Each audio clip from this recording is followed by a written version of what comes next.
Welcome, fans, to another edition of Massillon Tigers football here on MCTV. We welcome you to Paul Brown Tiger Stadium here in the City of Champions for a Week 9 matchup between the Tigers and the Warren Harding Raiders.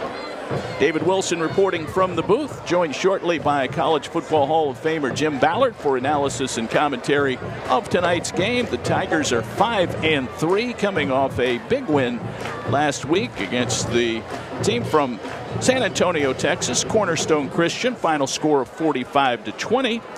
Meanwhile, the Warren Harding Raiders 3-4 on the year. They are coming off a tough loss against Youngstown Mooney by a final score of 7-3. These teams have played 90 times in the past, so it's a great Ohio high school football rivalry. We have a beautiful night, 59 degrees here in Massillon for this Week 9 matchup. We'll certainly take that for mid to late October.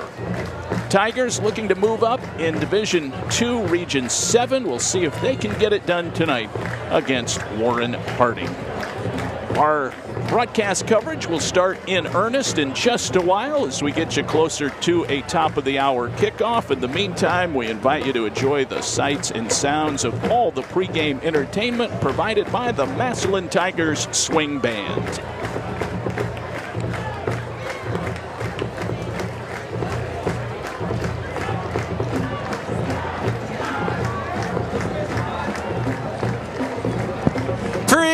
Presenting the 2025 edition of the Massillon Tigers Swing Band.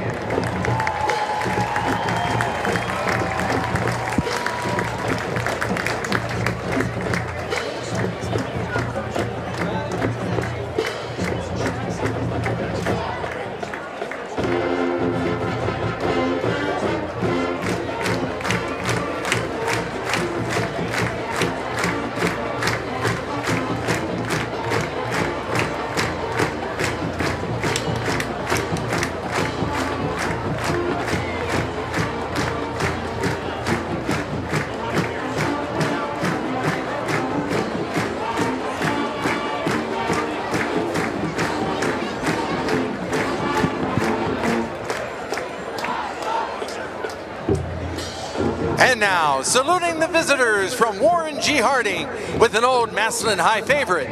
Stand up and cheer.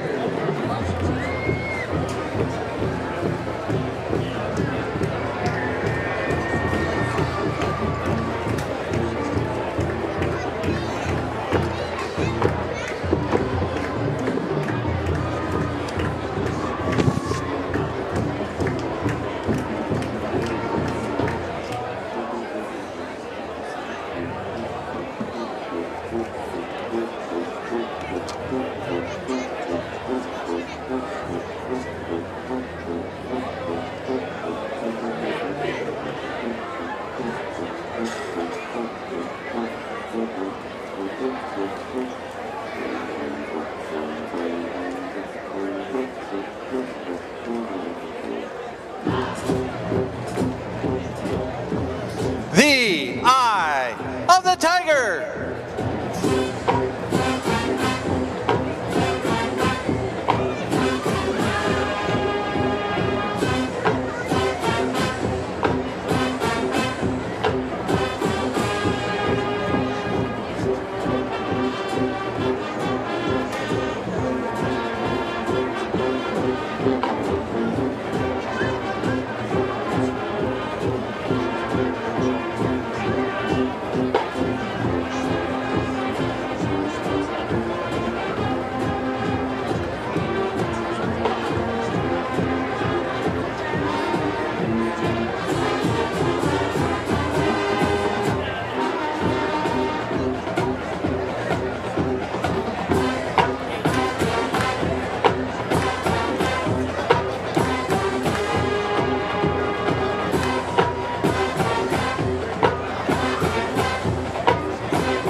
And now, presenting our senior bandsmen, Olivia Uggan, escorted by Corey and Nancy Uggan. Frank Bauer, escorted by Tom and Krista Hall. Priscilla Billings, escorted by James and Aaron Billings. Leo Cowell, escorted by Ann Pulaski. Demarion Day, escorted by Daniel Ware and Irene Ware. Allison Dietrich, escorted by Carrie Dietrich, Steve Soley, and Frank Manetta. Austin Grant, escorted by Andy and Beth Grant. Claire Grissack, escorted by Rich and Valerie Grissack. Trinity Hardin, escorted by Sabrina and James Hardin. Caden Jackson, escorted by Damian Jackson and Melissa Weltlick. Shane Jernigan, escorted by Brandy and Amy Jernigan. Chelsea Jimenez, escorted by Nicole Jimenez and Jorge Jimenez. Luke Kennan, escorted by Phil and Rachel Kennan. Our Obi the Tiger, Max Kennan, escorted by Phil and Rachel Kennan. Caitlin Cole, escorted by Heather Cole and Steve Yagello. Haley Lambert, escorted by Jackie Shank and the late Brian Lambert. Cadence Lancaster, escorted by Mary Lancaster and Tony Winchell. Dean Long, escorted by Jennifer and Joe Long. Regan Lustig, escorted by Amy Lustig and Todd Lustig. Estrella Marcos Pascual, escorted by Francisco Marcos Miguel and Eobalia Pascal Diego. Destiny McElroy, escorted by Henry and Casuela McElroy. Lacey Nelson, escorted by Mike and Megan Nelson. Jewels Redvine, escorted by Carrie Fremont. Teresa Sorellis, escorted by Melissa Sampson and Keith Sorrells. Hannah Studer, escorted by Sam and Rebecca Studer. Ava Taylor, escorted by Andrew and Angela Taylor. Courtney Warga, escorted by Sherry Warga and Jeff Goss. Ladies and gentlemen, our 2025 class of 26 Massillon Tiger Swing Band Senior.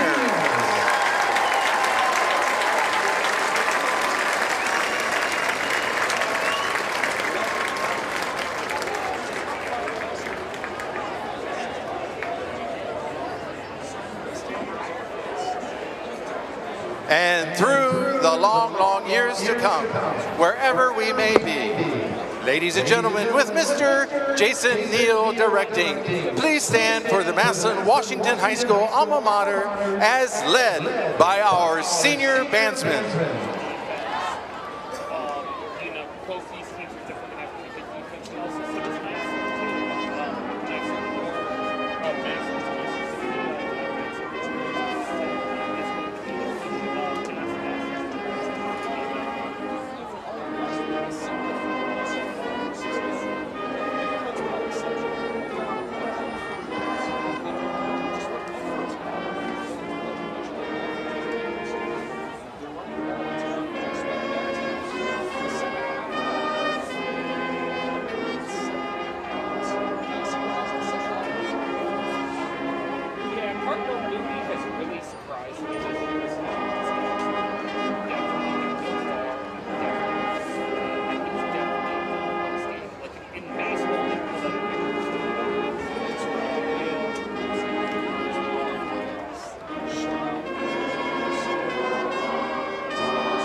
Here's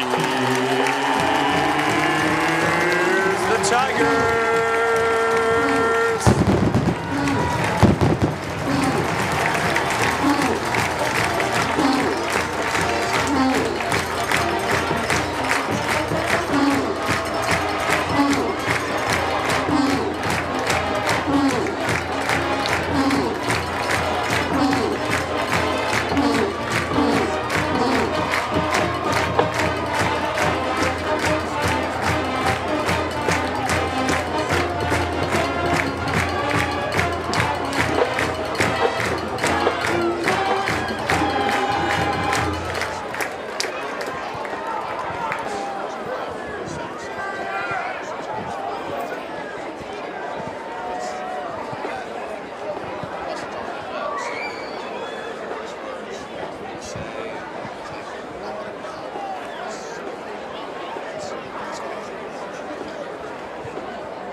It's a grand old flag, the emblem of the land I love, the home of the free and the brave. Ladies and gentlemen, with Jen Smithizer directing, please stand and join in the singing of our national anthem, the Star Spangled Banner. Each episode's going like 22 minutes because there's no commercials, so just fire through it.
Welcome back to the booth, my friends. Welcome back. We give you a Officials, could we please word have of a mic warm check? welcome to Paul Brown Tiger Stadium on this beautiful night.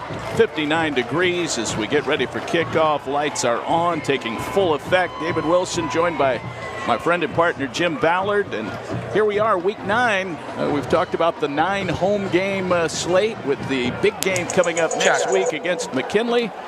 But they have to take care of business tonight. Jim Ballard, no letdown against the Warren Harding Raiders. No, they're ready to go, and they're not overlooking. This could be viewed as, you know, a so-called trap game. You know, they're playing without stud running back Xavier Owens once again. Had this been, you know, next week playing McKinley, he'd be able to go. But they're kind of going to hold him out, let him get healthy another week. You know, plus with the emergence of the 2 running backs that stepped up last week, Anthony McMullen Jr. and Kristen Culler. I mean, both those guys came in and ran for 100 yards. And Xavier played a play, and, you know, they just flat out got it done. Defensively, they got it done. Special teams, they did a great job. Herrera had a field goal. Defense is playing lights out. This Harding team is beat up, David. Yep. You know, they're missing their top 2 running backs. They're missing their starting quarterback. And they're a team that runs the ball 70% of the time. With the way that Massillon runs their defense, as aggressive as they are, with Jaden Williams, you know, anchoring down that linebacking core, Harding's going to have their hands full tonight. You know, Massillon's just got to get through this game, win, stay healthy, and pick up those computer points going into next week, and then look to build going into the playoffs. A win tonight against Warren Harding certainly changes the outlook for Massillon in a positive way. If you project the computer points and the difference, it certainly is still speculation, but it would put them in a very favorable position, possibly to move up into that top 4 group. They get a bye in the first week of the playoffs, but all that is yet to be determined.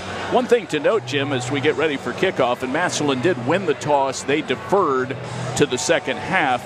But I just took note of the fact that Warren Harding has lost their last 2 games by a total of 8 points. So even being shorthanded and on some of their backup options at key positions, they are still playing some very competitive football. Yeah, they certainly are. They're young. If you go through and look at, who they're starting, in the backfield, they're starting a freshman, a couple sophomores of the linebacking crew, and then into the second level. So they're going to take their lumps a little bit early, but, with that being said, they're ready to go. They played a really tough Mooney team last week to a 7-3 ball game. Just couldn't really get much going on offense. I don't think the defense is going to be so much the problem for Harding. It's how are they going to manufacture points with a backup quarterback who really doesn't throw the ball that well. He's a converted tight end, so they're going to look to run the ball. And Massillon's defense against the run, as we've seen week in and week out, has been pretty darn good. Well, I'll just say it right at the get-go, Jim. I cannot see the Warren Harding numbers. Very light numbers on white jerseys. I think this might be Matt Richardson on the return out across the 25. A modest return. Decent field position for the Warren Harding Raiders. In fact, that might have been Kai Blutcher who brought it back.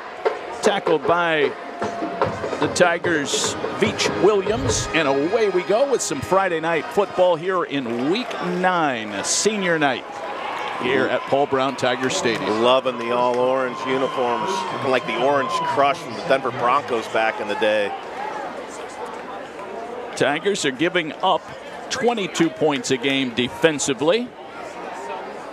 A big win last week against Cornerstone Christian, 45-20. Here we go. The quarterback is Amir Cobb, and he will take it and run straight ahead. And look at him breaking into the second level. He went down a little awkwardly at the 38, but he pops up and appears to be all right. But Cobb is 6 feet tall, 207 pounds, a junior. The turf made the tackle, according to our great spotter, Greg Wilson there. 11:45 and off we go with some Friday night football. Cobb taking over for James Jones, who was injured after 3 games. Cobb will set up in the shotgun, an empty backfield, and here he goes again, right in between the tackles, and that is bottled up. Logan Allman making the stop. Defensively for Massillon, a 3-man defensive front of Marcus Garner at nose tackle, Sam Dosu and Joe Carter are the ends. This front 7 awful talented with Dosu, Garner, Carter. We got color at the star. Maxheimer has moved to the OB linebacker position. Jaden Williams, and of course Keon Fowler, who's coming to the starting lineup a few games ago. So we've got second down, about 9 to go for Harding in their all white jerseys and pants. And what do we have? A whistle.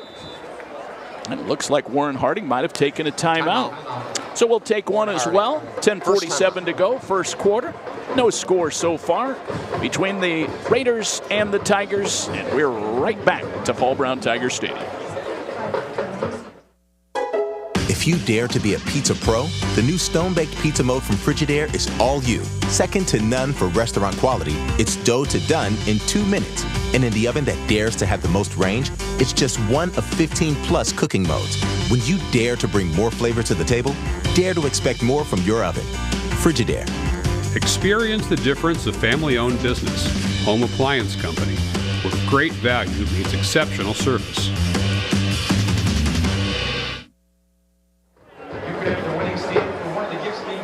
David Wilson, Jim Ballard here in the City of Champions. Tigers are 5-3, taking on a Warren Harding team that is 3-4. So Harding outfit, they were 8-4 last year, made it into the second round of the playoffs. Cobb with Makai Brogdon in the backfield. Handoff. And the Tigers string that out, running left, flag comes out. Actually, it's a marker and it looks like the ball might have been ripped away. Trying to see who might have carried that. I can't see that on the replay, Jim. Can you pick out the ball carrier? But looks like it was number 9, Jaden Williams, that caused the fumble. I couldn't see the number on the screen. It did definitely pop loose, and it was recovered by Warren Harding. So they're back now to a 3rd down and 10 to go. Behind the chains, a little bit uncomfortable, especially when they don't like to throw the ball. Cobb lost it, trying to throw it. It's scooped up by the Tigers. It's Jaden Williams. He'll take it back for a touchdown. Fumble recovery for the Massillon star, Jaden Williams, as the ball came loose from Cobb as he tried to throw it.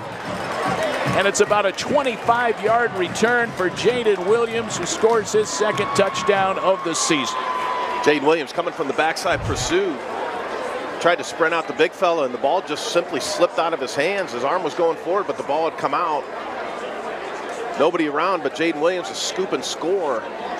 Exactly the way you want to start this game if you're Massillon, to defer the kick to the second half, which they will receive, and to steal a possession on a turnover to start the game. Outstanding for Massillon. Kick is booted through by Massillon soccer star Mateo Herrera. He stays perfect on the year, and we have a 7-0 ball game. The Tigers in front early. Warren Harding ball when we come right back on WHS-TV. Most of us are engaged with the internet in one way or another every day. A fast, secure connection matters. It keeps us entertained, informed, engaged. MCTV cares about keeping you engaged, no matter what's thrown your way. Need an upgrade? Choose from a range of reliable options, including whole home Wi-Fi. MCTV. We go the extra smile.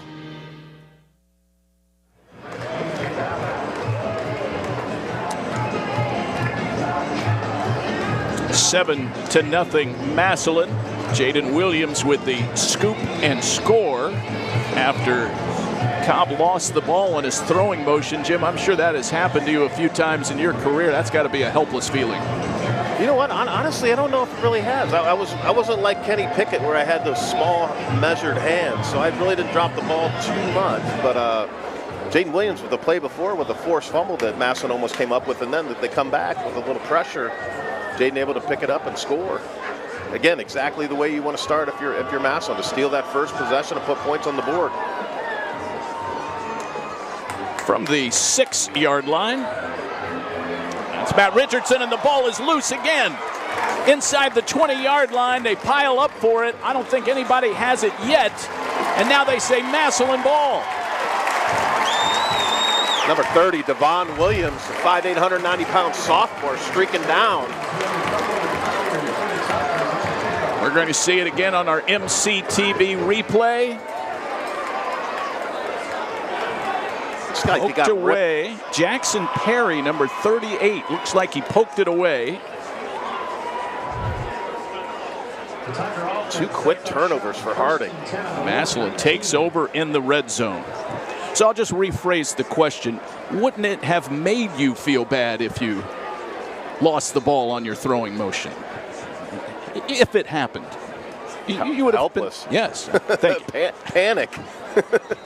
I got to remember, I'm talking to Jim Ballard. Of course he never did that. Prior to the snap. Okay, we've got a encroachment against Warren Harding here on the lineup. That's going to march it forward 5 more yards. Matt Richardson, the second-year head coach and coaching veteran of 25 years. He has to be kind of fuming right now on how the Raiders are digging this hole, Jim. Yeah, certainly are. So that's on a 14, 1st and 5. Manny Patterson hands it off to McMullen. He is wiped out deep in the backfield. Nicely done there by Warren Harding. See who got in there on that play. Looks like it was Tyler Smith. Number 3, yeah. Tyler Smith coming from his inside linebacker position, a 6 foot, 205-pound senior. Well, Manny Patterson, Jim, last week, 5 of 8, 71 yards. On the season, though, completing 64% of his passes. He rolls right, man open in the back corner. It's Gio Jackson, leaps up, brings it down with 2 hands. Touchdown Tigers, 13-0 with 9:11 to go in the first quarter. Just ran a switch route with the inside receiver running an out route. Giorgio Jackson running a corner route to the back pylon. Manny Patterson doing a nice job getting downhill, attacking the line of scrimmage, laying it up for the big fella for his 7th touchdown catch on the year. It'll be his 28th catch, put him over the 300-yard mark. Very well-designed play and got Jackson into space. 2 plays, 19 yards, 37 seconds.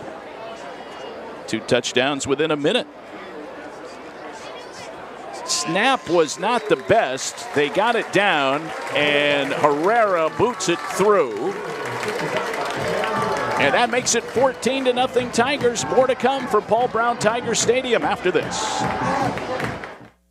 People keep coming back to Joey's Kendall Tavern again and again. They say it's Massillon's oldest gathering place. Come find out why. The food is always great. Tavern classics, expertly prepared, generous servings, daily lunch and dinner specials, always delicious. The atmosphere is warm and inviting. A comfortable place to relax with family and friends. The friendly staff makes you feel at home whether it's your first visit or you've been coming for years. Visit Joey's Kendall Tavern today, Massillon's oldest gathering place. You'll be back soon. Help! Hi, I'm Russ Bookman, Discount Tire Outlet. I'm up to my ears in tires. Stop in for a price today. 44 years and I'm still up to my ears in tires. From tire repairs to engine repairs, we are the one-stop shop for all your automotive needs. Now with 2 convenient locations, our original Massillon store and the all-new North Canton location near Belden Village. And who knows, in 45 years, we'll still be up to our ears in tires.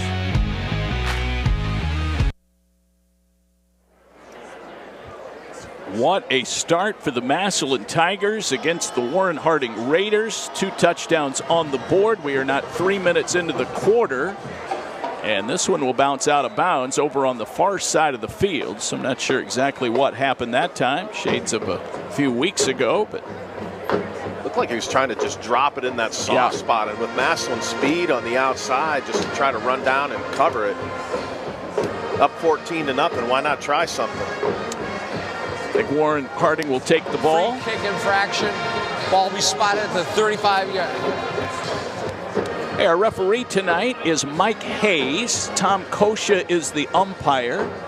Pete Lecastre is the linesman. Barry Wilson, our line judge. Ed Pyrie, the back judge. And George Etu is the center judge. They will make the impartial calls in the game. We appreciate all of those accomplished OHSAA officials. Mike Hayes again heading up the crew as the white hat. 1st and 10, Warren Harding, and lots of movement on the line. We'll see who drew who off first. Prior to the snap, false start. Offense. That will go against Warren Harding. Their offensive line has Xavion Smith at left tackle, Ashton Coleman the left guard, Chase Tibbs is the center, Ellis Daniels the right guard, Mike Wade is the right tackle. I think it might have been Smith that time, the left tackle who jumped. 1st and 15. Cobb running and tripped up right there at the line of scrimmage. Might have lost half a yard. Beach Williams again very active early in this game. He made the stop. Yeah, Massillon just electing to stack the box, knowing that Warren Harding's quarterback doesn't throw the ball a lot. Warren's going to do anything. They're going to have to do something through the air. Otherwise, Massillon's just going to pack the box, play man-to-man, and it's going to be awful tough to run the ball against them. Now Massillon might have jumped. They're pointing at the Warren Harding players, but it might have been Marcus Garner. Dead ball. Encroachment. Defense. 5 yards. Still 2nd down. As they give the 5 yards back. Jim, last week in their loss against Cardinal Mooney, Warren Harding passed for a grand total of 1 yard in the game. 1. 3 feet. It's not going to win you a lot of games unless you can run for about 400. Cobb, 11 carries, 69 yards last week. He does get a screen pass off. It is caught. And the receiver run out of bounds near the first down marker. It'll depend on the spot. It looks like he hooked up with the wide receiver Julius Farrell, his 14th catch of the year. Christian Culler made the tackle just short of the first down marker, so it's 3rd and 1. About a 9-yard pickup. Just a simple bubble screen. I mean, it's a high efficiency pass, pretty high percentage, pretty easy to make the throw. A throw that you got to make if you are going to throw the ball. One thing with those screen passes, your wide receivers have to do a good job blocking on the perimeter. The last play, we saw that done. Cobb will go under center. Handoff. Williams with the tackle for a loss. That forces 4th down. He will say it's a modest loss of about 1 yard. Could have been more. He just shot through the B gap. Nobody, the offensive line, the right guard for Harding, Ellis Daniels, just didn't get up to the second level, and Williams just shot through the gap for a tackle for loss. What a first quarter he's having. Forced fumble, scoop and score for a tutty, and now a tackle for a loss. Here's the snap back to the punter, Jerron Edmonds. Got the kick away, and a fair catch taken by the Tigers at the 30-yard line. That is a 27-yard punt with no return. And the Tigers will take over, leading it by a score of 14-0. A little later on tonight, Jim Ballard will name our Massillon Tigers Player of the Game. It'll all be brought to you by Liberty Ford of Canton, the official car dealership of the Massillon Tigers, home of Liberty for life. Liberty makes it happen. And we thank John George's Deli, our first half sponsor here on MCTV, and our great production team from WHS-TV. 14-0. Tigers, Week 9, senior night, final regular season home game. Patterson to throw it. There goes the spiral downfield. It's picked off at about the 38-yard line. Thigpen was the intended target, and it was intercepted by Matt Richardson, the son of the head coach of the same moniker. Richardson, the junior. That's his 3rd INT of the year. Ran the switch route where he got a post from the outside by Jackson. The number 44, Thigpen, up the sideline. Manny Patterson had some pressure in his face, just overthrew it just a little bit. It's the thing, when it's one-on-one, you never want to overthrow your receiver. And also, it's first down, you're up 14-0. The last thing you want to do is give this team any sort of momentum and let them hang around. Can't afford interceptions on first down. It's got to be wide open. And if you do have pressure, very simply just throw the ball away, because we still got 2nd and we still got 3rd down to manage the game. Manage the series. So the Raiders will take over at the 40. Again, the line's pretty jumpy early on. Prior to the snap. False start. Offense. 5 yards. First down. Mike Hayes has a very soothing voice, I think, on the penalty calls, Jim. Smooth. Makes you very comfortable, even though it's calling a penalty on you. They back it up to the 45-yard line. Oh, the big one is next week, Jim. Canton McKinley over at the Hall of Fame. Tom Benson Stadium. It will be the 136th meeting. Massillon leads the series 77-53. There have been 5 ties. And a line in Vegas for you, all you bettors out there. Now we've got a timeout. Timeout. Harding takes the timeout. We'll take one as well. 14-0 Massillon early on here. 7:20 to go in the first quarter on WHS-TV. Medicap Pharmacy on Lincoln Way West has been serving our area for over 20 years. They're your local pharmacy that cares about you and your time. I can get them filled from 5 to 10 minutes.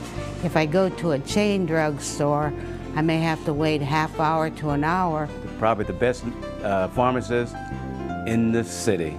Hi, I'm Chris Kingsbury, owner and pharmacist at Medicap Pharmacy. Stop in sometime soon and you can experience our fast and friendly service.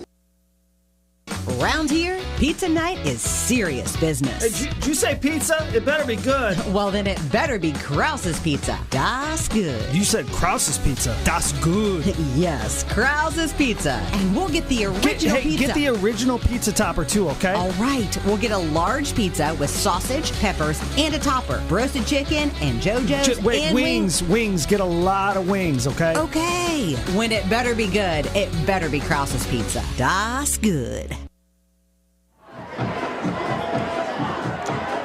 Beautiful Paul Brown Tiger Stadium. Warren Harding, first down, 15 to go. Running play. Tigers string it out. Like it was Cobb who kept it and ran right. Well, they came in waves there, Jim. Hard to give one tackle, but I think it was Sam Dosu, the senior. Yeah, Massillon just loading up into the box, just daring this Warren Harding team to pass the ball.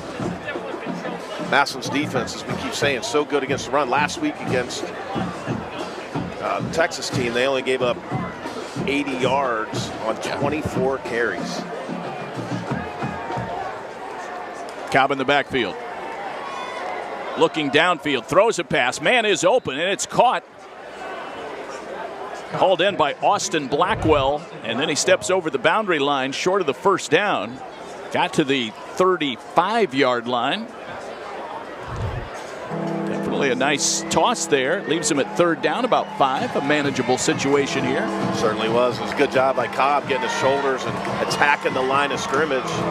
Very accurate throw on that out route. Tough throw from the far hash. Made it look easy. Cobb has scored 2 rushing touchdowns on the year. He throws another pass to the right flat outside the numbers. It's good for a first down. Hauled in by Julius Farrell. Tackle by Braylon Gamble. And it's a first down Harding as they are taking advantage of the interception. Just ran the smash concept with a hitch to the outside and a corner route from the inside receiver. As soon as you take the snap as a quarterback, you immediately want to get your eyes to the corner. He did drop just enough. A good, quick decision by Cobb to get it out and take what the defense gave him for a nice pitch and catch for a first down.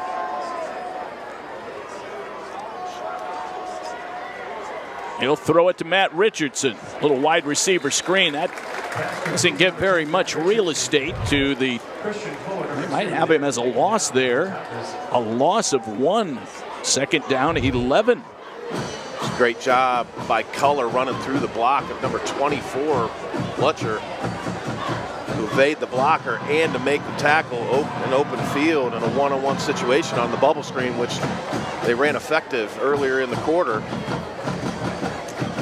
6th play of the drive coming up. It started at about the 40-yard line. Back to throw. It's a pitch. That is Satavian Hill. He's a freshman.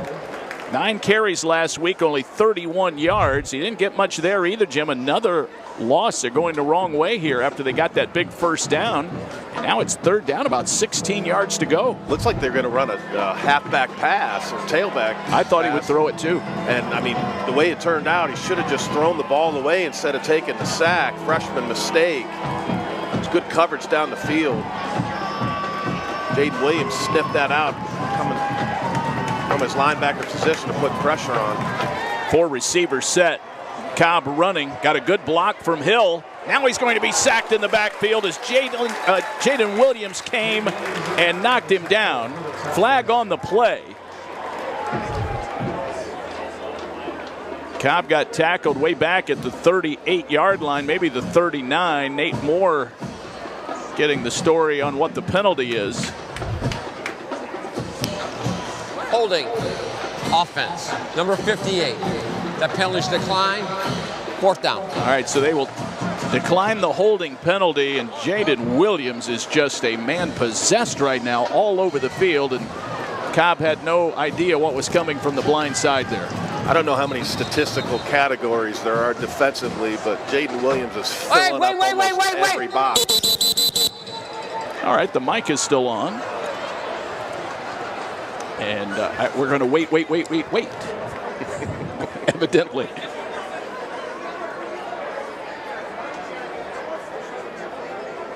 Ball's at the 39. Massillon's defense, great job of overcoming the turnover by Manny Patterson.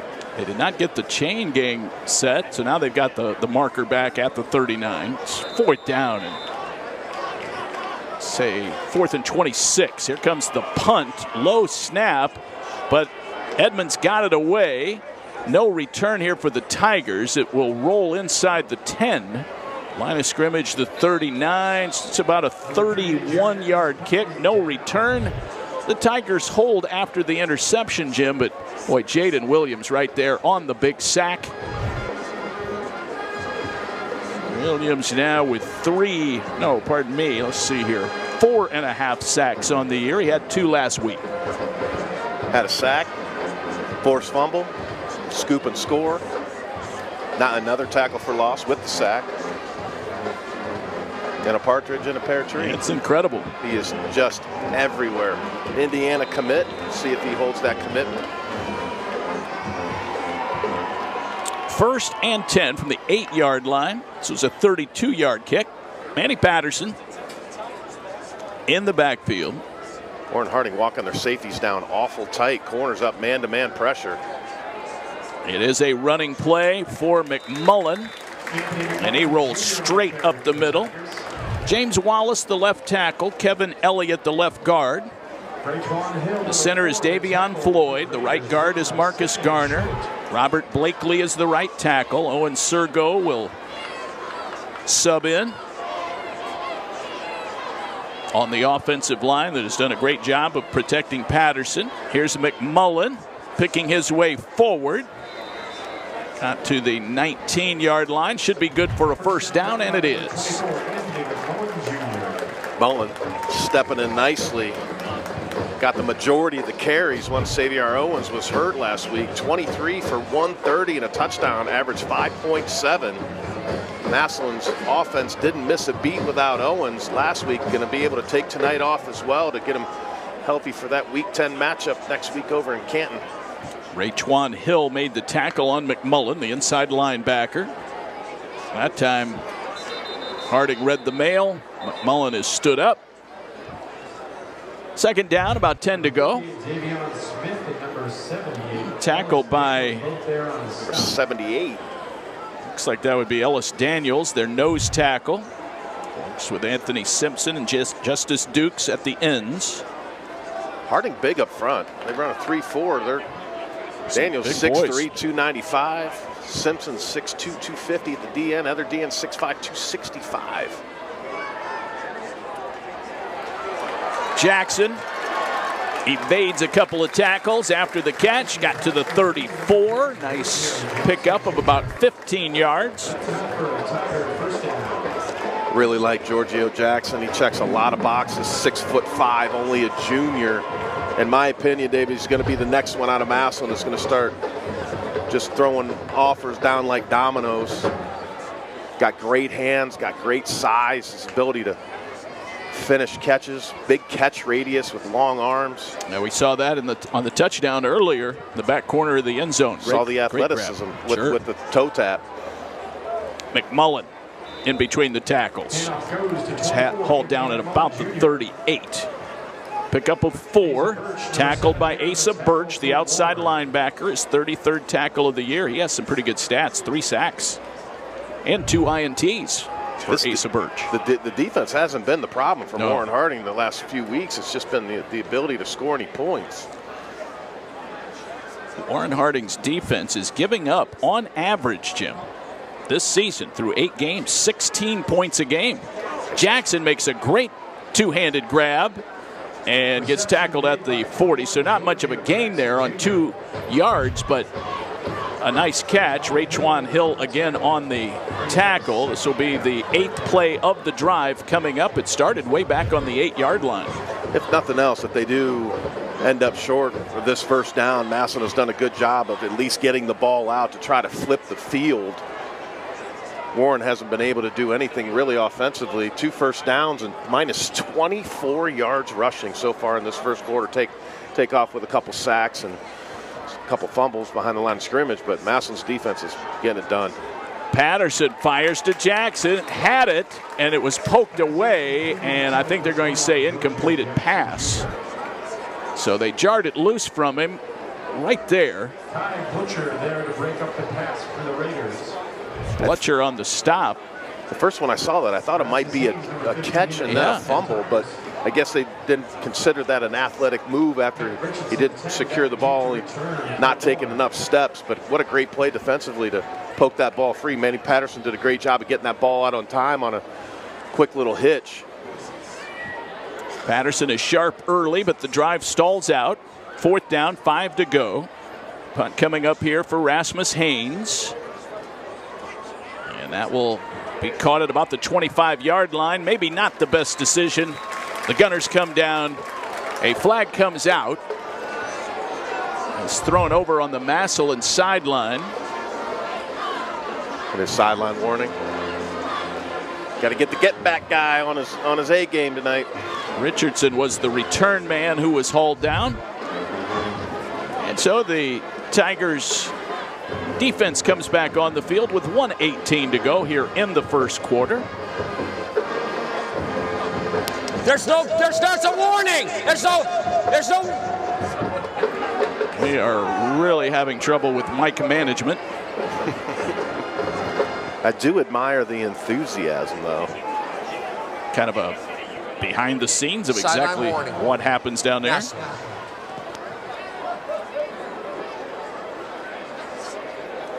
I like how we can hear all the yelling and the general chaos, and then when he makes the announcement, it's again the voiceover guy.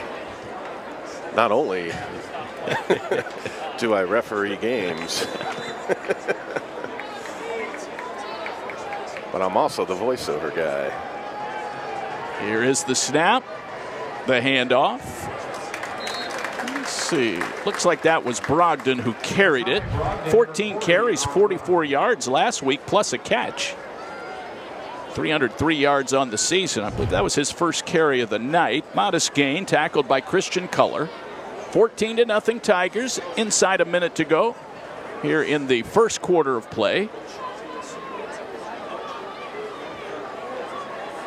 Harding Raiders 3-4 with 2 tough luck losses. 7-3 last week against Mooney, and then a loss of 14-10 the previous week against Boardman. There's the snap and a handoff to Brogdon. A big crash there at the 25-yard line. Maybe a pickup of 2. That has a good chance of being the final play of the first quarter. We'll see if Harding hurries up. 3rd down, about 8 to go. I don't think Harding is in any hurry whatsoever. It does not look like we'll have another play, so that brings us to the end of the first quarter. The Tigers putting 14 early points on the board. We'll get second quarter play-by-play going right after this timeout. You're watching Massillon Tigers football on WHS-TV.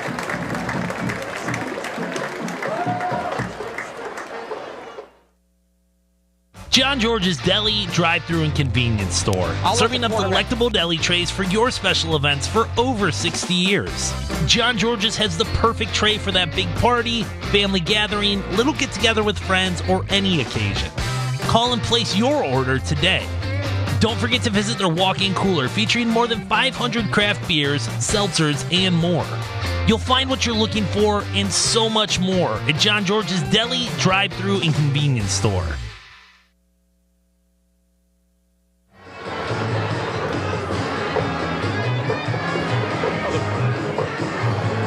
First quarter is in the books, and it's 14-0 Tigers.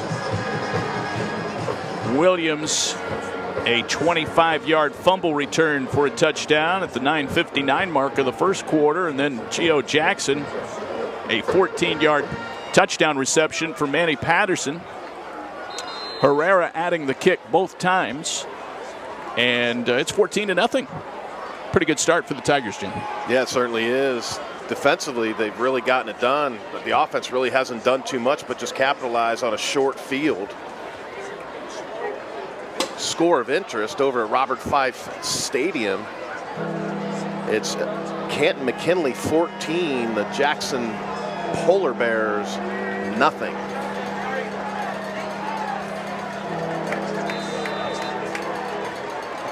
Here we go. 3rd down, 8 to go. Cobb to throw it over the middle, and it's a strike to Richardson. He has some open space and gets tackled near the 50-yard line by Deontay Malone. It's just a slant, and an arrow route. Good quick throw, good read by Cobb. Massillon decided to play man-to-man, brought the blitz. Cobb read it. Receiver able to shake free into the open space, and Cobb put it right in the middle of 2 numbers. Good throw.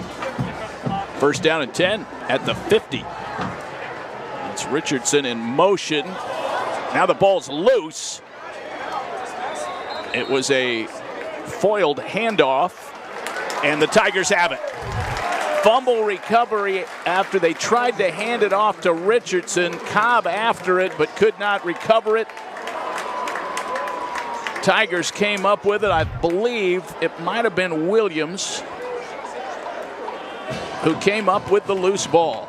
Quarterback lost the handle on it after the attempted handoff to the wide receiver. Looked like they might have been trying a jet sweep there, but it just never materialized. The mesh point was just a little bit off, a little bit of confusion between the quarterback and jet sweep guy, and Massillon's defense able to fall on another turnover. That's Harding's 3rd turnover in a little over a quarter. McMullen trying to power his way around the corner, but he is pushed back. Might have gotten 2 yards on that. See it again here on our MCTV replay. It was forced down to the turf. Again, very tough for us, my friends, to see these very light shade numbers on the white jerseys. We'll do the best we can to properly identify the Harding players for you. It's really hard to see, especially with the glare off the glass. Low snap to Patterson. He wants to just try and run it.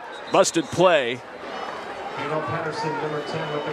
McMullen was trying to do his best to block, but no room for Patterson to operate. Asa Birch again on the stop. That might go down as a sack.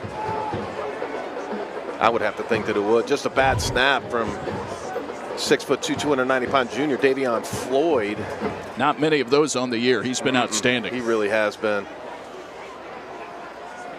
10-10 to go before halftime. Week 9, Massillon, Harding. Second oldest rivalry among Massillon opponents.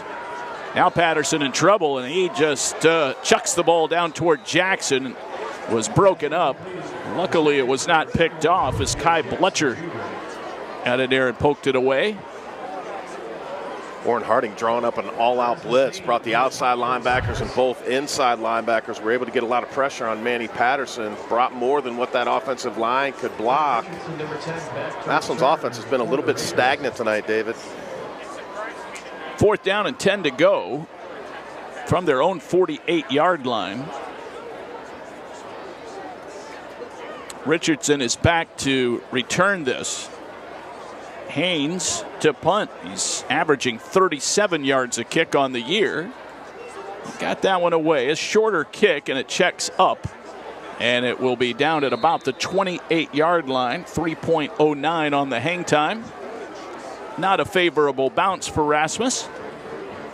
And Harding comes back out 1st and 10. John George's Deli bringing us first half action here on our Friday night presentation of high school football. We thank our great student-led camera crew. Allie Borbely, Cale Davis, Zane Beadle, and Seven Trissel. 7. What a great name. Right? George Costanza's favorite. Yeah.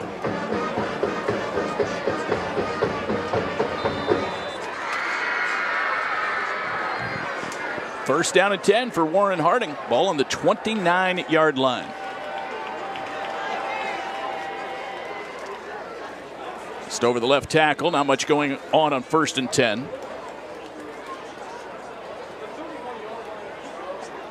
Pickup of 2 to the 31. Just a host of orange tacklers. Massillon's front seven doing a great job of controlling the line of scrimmage. Harding does have the advantage in time of possession, 8:04. That's due to the turnovers and Massillon scoring those first 2 touchdowns. I have to say, pretty quick. I have to say, Jim, Warren Harding has kind of stabilized things after that disastrous start. Now Cobb gets hit as he throws, and a great leaping catch by Matt Richardson. He's weaving through traffic and gets deep into Massillon territory, run out of bounds at about the 30-yard line. They flip the field. That is close to a 40-yard pickup. What a great throw under duress. And number 5 coming out of nowhere, snatched that ball. Catch it, take it down the sideline. Big play, much needed for Warren Harding. And Matt Richardson, a couple of catches this evening. He's up to 13 on the year. And Braylon Gamble had INT on his mind that time, but Richardson leaped up. Great catch at its highest point. Cobb takes off and tries to use his size to bull forward. He's tackled by Keon Fowler. Job by Keon coming in from his Mike linebacker position. The Mike linebacker is the middle linebacker. 8:30 and counting, second quarter. Well, you think back, Jim, when this season began, it was that heartbreaking overtime loss against Glenville. Glenville gave St. Ed's everything they could handle last week. It was a late touchdown that put St. Ed's ahead for them to win that ball game. Glenville, I'll tell you what, outside of that league they play, they don't shy away from anybody. Nice run here. Cobb ushered out of bounds around the 10-yard line. That is going to be close to a 17-yard run for Cobb, his best of the night. Look at him go. Certainly was. Great job getting the ball on the outside arm. Finally pushed out by number 16, Noah Jenkins. Gamble had a fistful of jersey and could not really slow down the 207-pound junior, Amir Cobb. Cobb will go under center this time. 2 men in the backfield. Handoff, and that play is snuffed out by who else? Jaden Williams. Satavian Hill. Watch him just shoot through the gap. He's kind of got that look in his eye like a cat right when you know something's going to happen, and all of a sudden, right through the A gap. Nobody can touch him. He's like the old Star Trek series. He just kind of transports, gets beamed in wherever the ball is. I love his front. I mean, his ability to go sideline to sideline, but being able to get downhill in a one-on-one situation. He does not miss a lot of tackles. Cobb rolls left. Man open. Overshoots the target. A lot of traffic down there. Would have been a heck of a throw. Fletcher was the intended target. And there were about 3 Tigers down there. Might have been, I'm not sure if that was tipped, but well overthrown. Third down, looking at about 12 to go. They can get a first down inside the 5-yard line. 7th play of the drive coming up. 14-0 Massillon, second quarter. Amir Cobb. That ball is batted, and it is dropped incomplete. Davion Floyd broke it up, and then it hung in the air precariously for a few seconds, but no Tiger could get to it. If you can't get him, push the pile or push that offensive line back, the next best thing you can do as a defensive lineman is get those big paws up and Floyd doing a nice job of getting his hand up because they came back to that play they ran. They motioned across. Massillon was in man-to-man. They went slant, slant, and arrow. That was the play that they ran going from left to right, which was the big play that got him, that helped get him down there. 33-yard, Jim, field goal attempt here for Jerron Edmonds. He kicks it right down the middle, no question about it. Jerron Edmonds, who kicked a 19-yarder last week, gets his 7th field goal of the season. Warren Harding on the board, 14-3. Massillon still leading on WHS-TV. The Boys and Girls Club of Massillon has been at the forefront of youth development, instilling a sense of competence, usefulness, belonging, and influence. The greatest contributions to the lives of our youth, our communities, our nation, and the world are the life lessons taught every moment of every hour of every club day. The youth of today become the leaders of tomorrow. Great futures start here. Fresh, great-tasting pizza can be difficult to find. Your pizza shop, located on Massillon's west side, has been making delicious pizzas since the 1960s. Their large menu includes your favorite pizzas and toppings, along with wings, pressure-fried chicken, oven-baked subs, and more. Their convenient drive-thru window is open. Delivery service is available too. Your pizza shop, located on the corner of Lincoln Way West and 32nd Street Northwest in Massillon.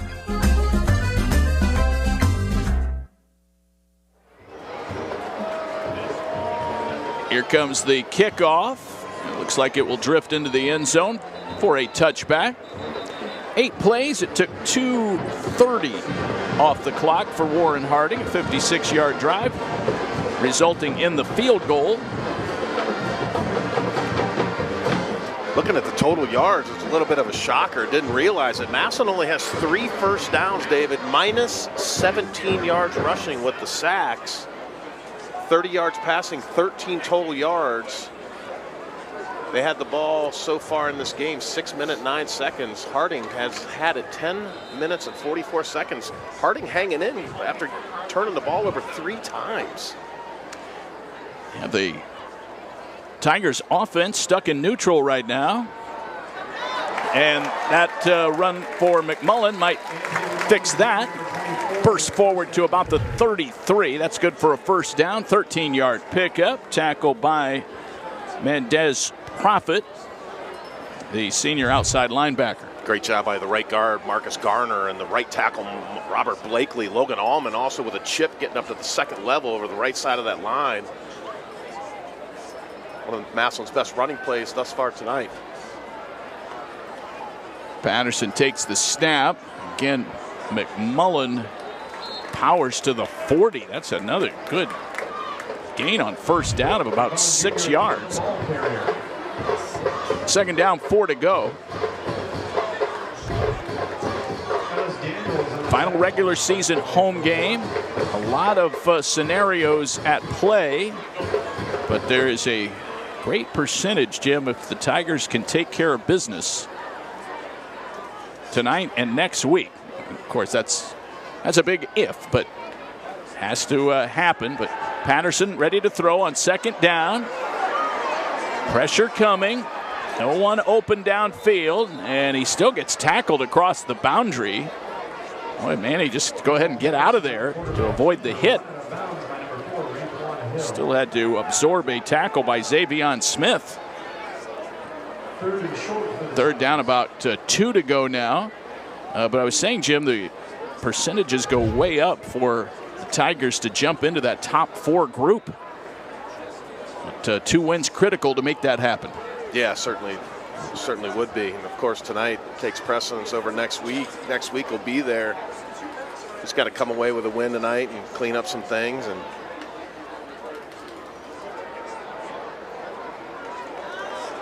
left tackle. That's where they tried to run. Culler was finally stopped. Never got him to the ground. I've noticed that a number of times since Christian Culler has been running the football. Jim, they may stop him, but he is tough to get on the turf. Yeah, he certainly is. He's not as big as is what McMullen is, but he's still 5'8", 190 pounds. I mean, he's put together, strong upper body. No gain on the play.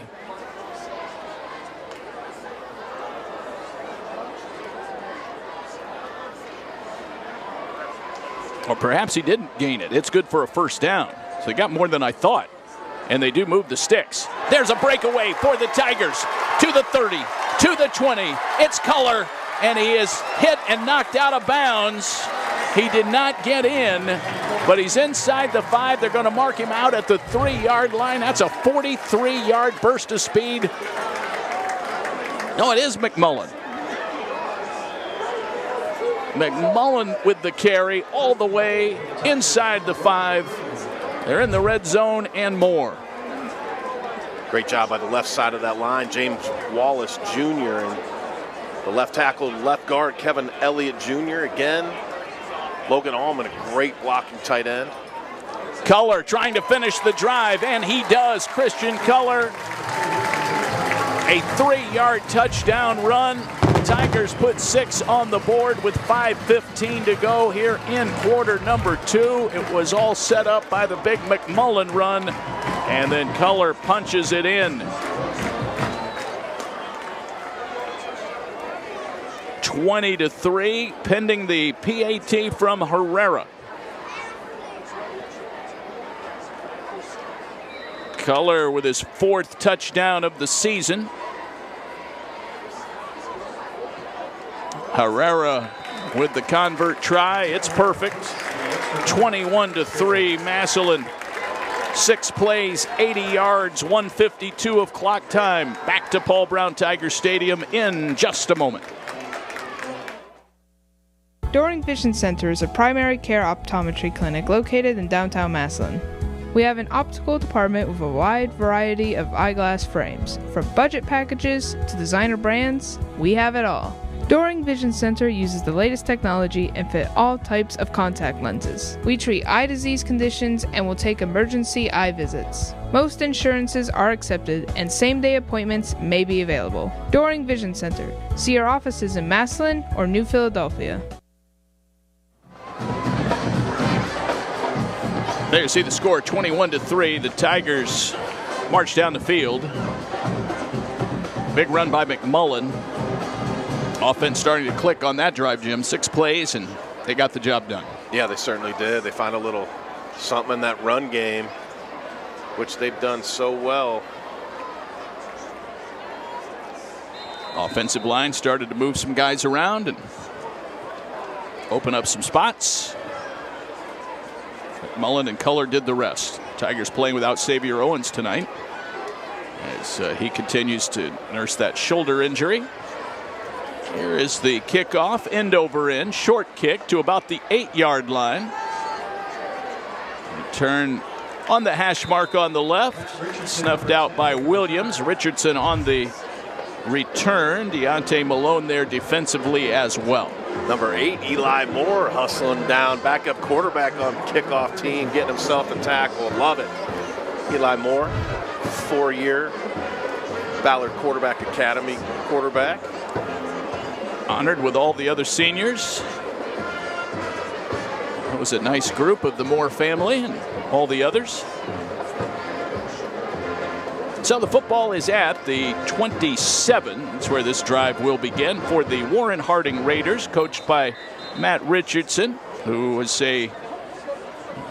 both a state champ high school player at Warren JFK and later a 2-time national champion player at Youngstown State. A lot of good football up in the Warren area. Canfield, Ursuline, Mooney. Oh boy. Cobb in trouble. Got rid of it to avoid the sack, but he was hauled down in the backfield. That was Joe Carter putting the pressure on, eventually hauling him down, but Cobb, fortunate that ball wasn't picked off. They're trying to set up a screen, and I'll tell you what, had he been able to get the ball, Cobb did a great job avoiding the sack, throwing the ball away with an eligible receiver in the area, but they had a nice little convoy of white jerseys. Could have been a big play for Warren Harding. 5:04 to go, second quarter, second down and 10. The offensive coordinator for the Raiders is Greg Lazzari. Cobb straight ahead, trying to cover up the football. They've had trouble holding on to it this evening. 21-3 Massillon. Sam Dosu on the tackle. Defensive coordinator is Eric Ungaro. Anthony Elias is the special teams coordinator. Third down, about 10 to go now for the Tigers. Warren Harding will have their Week 10 game against their rival, Austintown Fitch. That's a team that knocked them out of the playoffs last year as well. Cobb in trouble immediately. He runs for it, finds a man, and it's incomplete. In and then out of the hands of the intended receiver. It's number 24, Kai Blutcher. Great job avoiding pressure and extending the play by Cobb through a seed to Blutcher, and he just wasn't able to hold on. Possibly a big play there, David, which this offense surely needed. Now they're going to turn the ball over with 4:20 left. Massillon's offense got a little something going on that last possession. Massillon going to look to try to get a 2-for-1, score before half, leave very little time, and they will receive the opening kickoff to start the second half. They almost blocked the punt, but they got it away. A fair catch taken by Deontay Malone near the 30-yard line, and now we've got pushing and shoving at midfield and flags coming out. Really nice kick there by Jerron Edmonds. And then they'll have to sort out some penalty calls here, and we'll get the explanation from Mike Hayes momentarily. Looks like he's ready. 2 fouls on the play. Personal foul, kicking team. Personal foul, receiving team. Those fouls offset. First down. Mike keeps the numbers of the guilty parties close to the vest. 1st and 10, Tigers at the 35-yard line. But Jim, this team has developed under Nate Moore this year. They've had to make some adjustments through adversity and sometimes suspensions. Injuries. They've won in a number of ways. There's a quick strike to the outside. Nice catch across the 40. Some yak yards to the 45. Looks like it'll be good for a first down. Jadis Thigpen on the catch. Jadis with his 14th catch of the year. He's been quiet the last couple of games. It really hasn't had to do much because they've run the ball so well. Sure. You know, last week they only had, 8 attempts. Yeah. Patterson, same play, same receiver. Thigpen gets away from some contact and then ends up trying to retreat and change sides of the field, and he's hauled down for a massive loss back to the 33. Last thing you want to do, trying to do too much. Thigpen, just run out of bounds. Don't run backwards. You got a big lead, got a little bit of momentum going, and now you're going to put yourself way behind the chains. Asa Birch tracked him down. Second down, 22 after the 12-yard loss. Patterson, a screen pass to McMullen. Let's see what he can do. Out to the 40, near the 45. Almost got back to the original line of scrimmage. Tackle by Raytwan Hill. Great kickout block right there by number 34, William Hines. Just a screen pass, high percentage, to try to get McMullen out in space. You can see how good he is to make defenders miss in a one-on-one situation. Patterson put it right in his chest, got a lot of that yardage back from the loss. McMullen, the senior, he takes a break. Culler checks in at running back. Spread formation here. Patterson, 3rd down and 10. Loads up a long ball, far side of the field. Lots of air under it, and it is intercepted. Intercepted by Matt Richardson. who became a receiver on that play. Warren Harding will take over at the 23-yard line. Thigpen was the intended target for Massillon. Harding just dropping their safeties and corners back in a cover 4. Just a very, very poor decision by Manny Patterson. Trying to make that throw from the left hash all the way outside the numbers to the opponent's sideline. Ill-advised pass on 3rd and 10. 2:17 to go before halftime. Patterson's second interception of the game. Just did not work out for the Tigers. You mentioned the opportunity to go 2 for 1, Jim, and Tigers unable to do anything with that opportunity. They do have the 18-point lead. Still 3 timeouts left for Massillon, depending on what they do defensively, how aggressive this Warren Harding team is. Warren only has 1 timeout remaining. Cobb fires. Pass is caught near the 24-yard line. Kai Bletcher again on the catch. One-on-one tackle by number 5, Deontay Malone. 6 foot, 175-pound junior. Good to see him healthy. Back to full strength. Talked to him before the game. Tigers take a timeout here.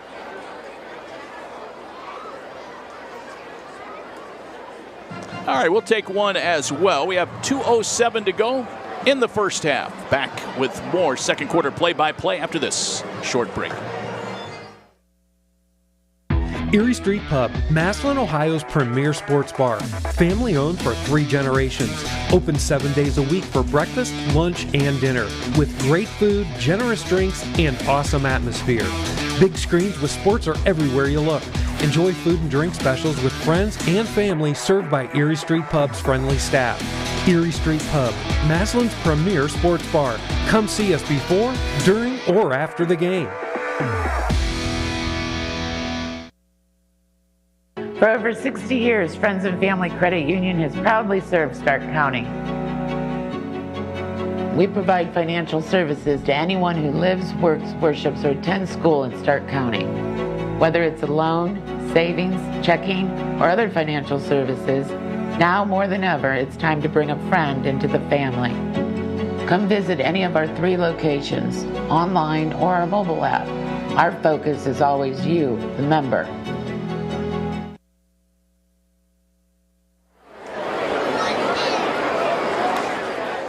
(21-3), Massillon Washington leading Warren Harding. We have 2:07 to go before halftime. It is Warren Harding ball. Second down, about 9 to go. Football is at the 24-yard line. Looks like the Tigers have an extra DB in the game. Cobb takes the snap, fires down the middle, post route, intercepted by the Tigers at the 40-yard line. Braylon Gamble on the return, working his way upfield to the 20, gets hit and knocked out of bounds. Tigers take over. Braylon Gamble, his first interception of the season. Great return of about 40 yards. And the Tigers are in business here with 1:52 to go.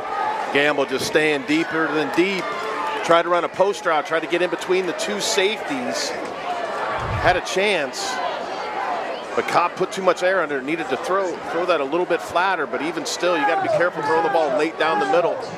Bad things can happen, and Massillon's able to pick up their 4th turnover of the game. Massillon's defense just getting it done. Teams trade interceptions here in the late stages of the second quarter. Ball is on the 16-yard line. Patterson to Culler. There he goes up the middle, getting spun around, but going forward with it to about the 10. Tackle by Xavion Smith. Smith on the defensive line. I did not have him on my defensive chart provided by the Raiders. So Smith also the left tackle, but getting a lot of defensive snaps here. Second down, 4 to go from the 10-yard line. Bouncing to the outside. McMullen at the 5 and down close to the 3-yard line. 7-yard run should be a first down. It's 1st and goal for the Tigers. Good kick out block right there into your screen by number 2, Color. Massillon going to work a little bit of clock. Try to score with as little time left on the ticker as they possibly can. Massillon now with 8 first downs. Mostly on the ground. His offensive line once again playing an outstanding ball game. Patterson hands it off up the middle. Carried by Sebastian Harper into the end zone. Touchdown, Tigers. Look at the push down the field by big 74 Kevin Elliott, 6 foot, 270-pound junior.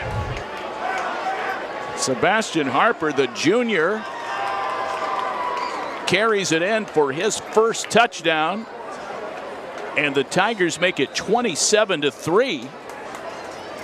Harper playing the role of fullback there and got the handoff and barreled straight into pay dirt. Kick is up and good by Mateo Herrera. Tigers add 7. There's still 49 seconds to go in the second quarter. We'll have that final stretch of quarter 2 when we come right back. Here at Shanklin Heating and Air Conditioning, we are a 3rd-generation family-owned company that has served our community since 1960. Our highly trained technicians are able to meet all of your repair and installation needs. Our promise to our local community is that we are working for you. We are dedicated to putting you first. If you need dependable, affordable, and effective HVAC solutions for your home, contact Shanklin Heating and Air Conditioning today.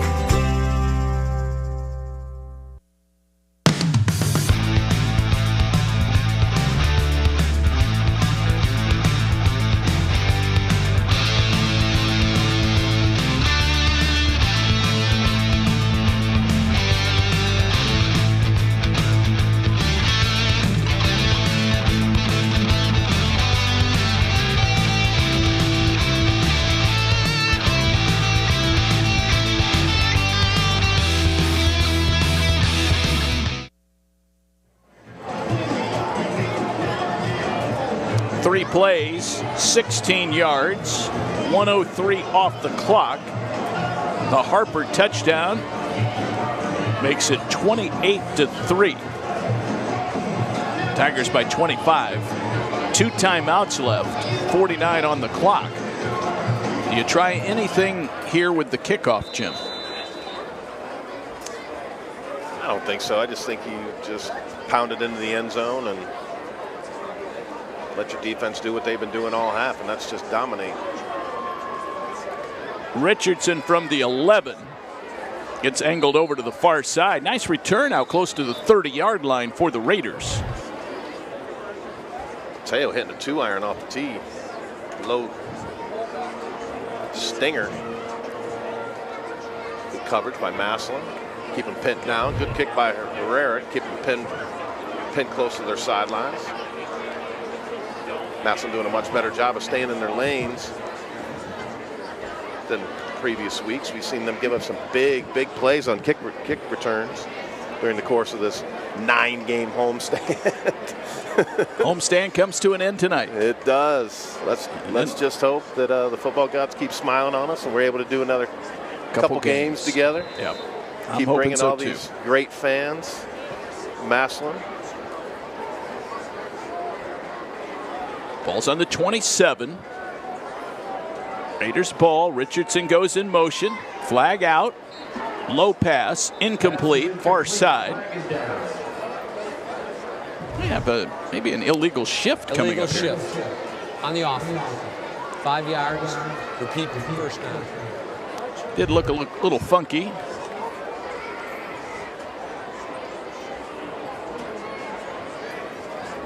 They will walk off the penalty. Harding's got to be careful. Massillon still has 2 timeouts left. If they choose to keep throwing the ball and if they throw in completions, the clock is going to stop. Massillon's going to be able to take 2 timeouts and possibly have a couple plays left. 1st and 15 from the 22-yard line. All Massillon tonight, 28-3. taking advantage of turnovers. 4 touchdowns on the board. Williams, Jackson, Culler, and Harper have scored. All 4 touchdowns, I believe, have been off of every one of Warren Harding's turnovers. And there's something you don't want to do if you're Harding, and that's run out of bounds, because, again, with an incomplete pass or you go out of bounds, the clock is going to stop. The Warren player out of bounds for the Tigers. That was Mendez Prophet, I believe, who caught that pass. Senior running back.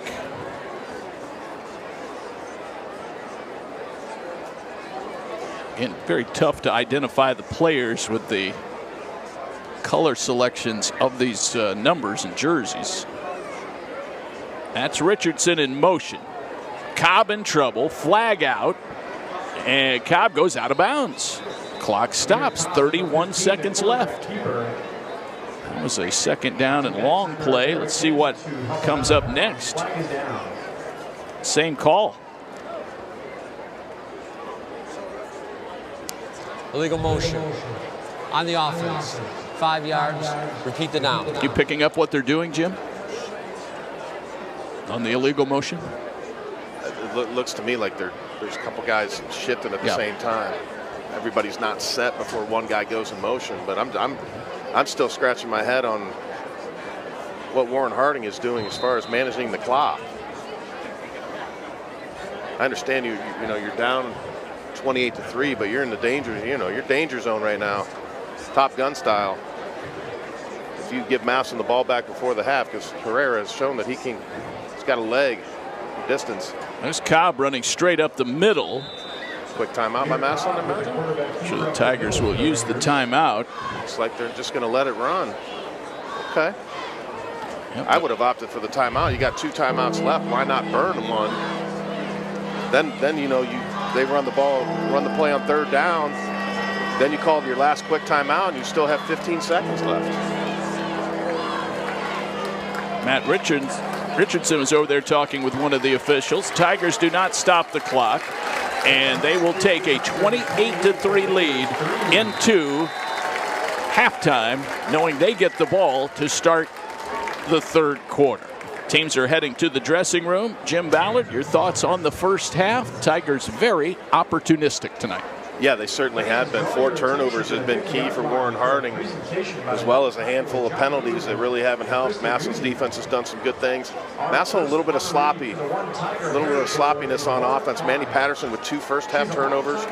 He's been plagued by turnovers, not so much the last couple games because they limited his opportunities, but he had a 2-game stretch where he turned the ball over 6 or 7 times, and then another 2 spot tonight. So they got to get this cleaned up, especially going into next week on the road in McKinley, and then depending on what happens into the playoffs. 28-3 your score. The Tigers in front through 2 quarters. We'll have double band entertainment for you coming up. We'll have the Warren Harding and Massillon Swing Band for you on our halftime show, and that is coming up right around the corner. You're watching Tigers football here on WHS-TV.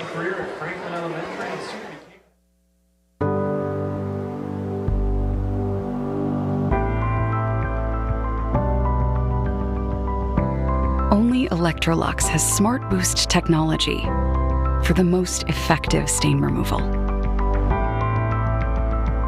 Extending the life of clothes and fabrics for your family and for a more sustainable future. Make it last. Electrolux. Discount Tire Outlet, serving you with honesty, integrity, and excellence since 1981. Now with 2 convenient locations, our original store in Massillon and the all-new North Canton location near Belden Village.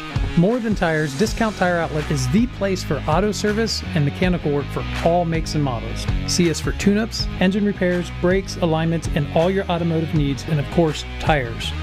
Come see the tire pros at Discount Tire Outlet, the place for automotive service, now with 2 convenient locations.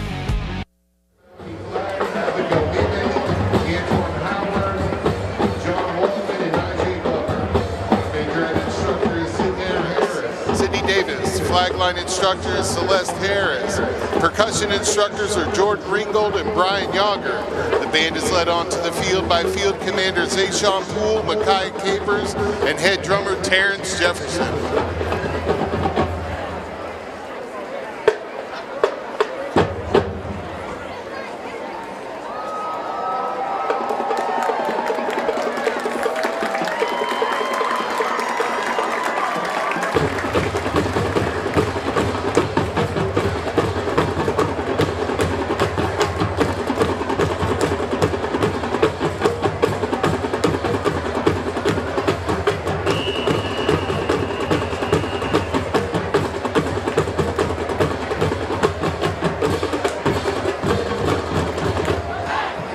The Raider Band is proud to present our 2025 show titled Dance to the Music, as we feature a variety of hit songs that we know you'll enjoy.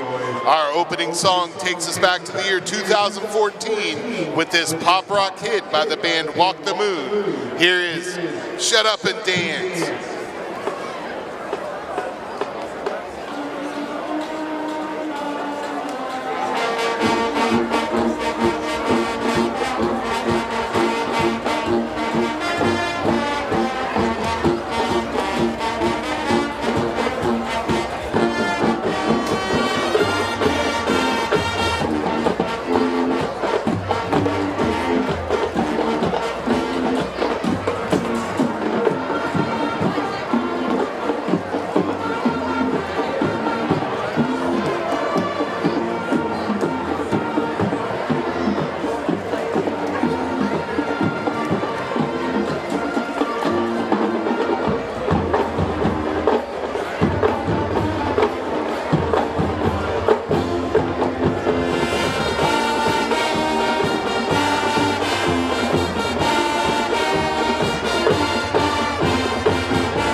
Our majorettes and flagliner featured as we perform Talk to Me, Dance with Me.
The Raider Band is on the move with this 1967 soul hit by the band Sly and the Family Stone. Here is Dance to the Music.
all of you for being a wonderful audience tonight.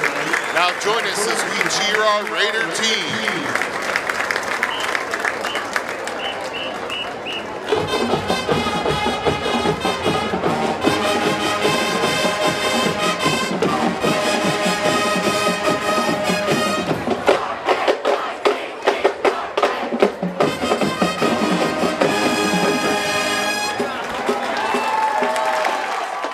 Ladies and gentlemen, That pharmacy on Lincoln Way West has been serving our area for over 20 years. They're your local pharmacy that cares about you and your time. I can get them filled from 5 to 10 minutes. If I go to a chain drugstore, I may have to wait a half hour to an hour. Probably the best pharmacist in the city. Hi, I'm Chris Kingsbury, owner and pharmacist at Medicap Pharmacy. Stop in sometime soon and you can experience our fast and friendly service.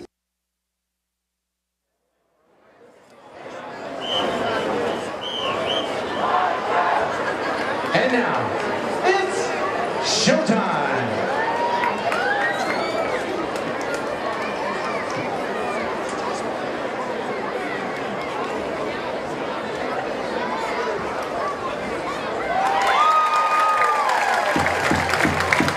Under the direction of Jason Neal, assisted by Jen Smith-Eisler, Chris Nussbaum, Katie Catafina, Emily Bunce, and Carla March.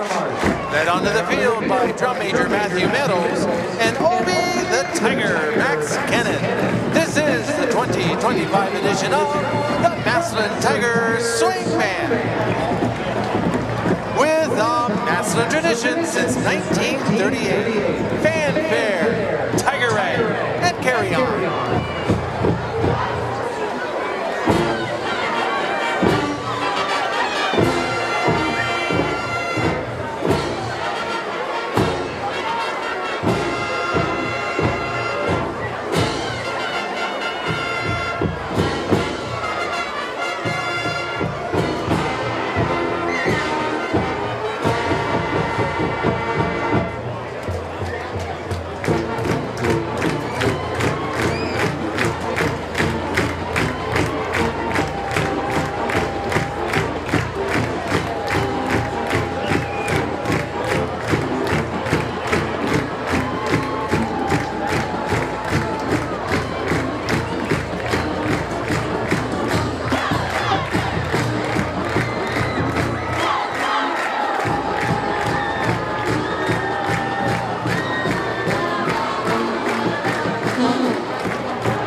The Massillon Tiger Swing Band presents our annual senior show. The senior band members selected the music and designed all the routines. First up, we feature senior majorette Regan Lustig to the Latin powerhouse tune, Malagueña.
tonight, we're dancing in the groove to play that funky music.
For the class of 2026, we bring you one of the most legendary songs ever to hit the football field. Michael Jackson's Thriller.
It's all good at Lody's Irish Pub and Grill.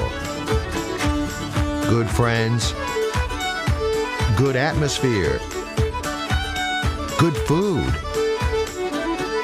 good service, good spirits, good times. It's always all good at Lody's Irish Pub and Grill in the Irish Square Plaza near the corner of Hills and Dales and Wales Road, across from the Progressive dealerships.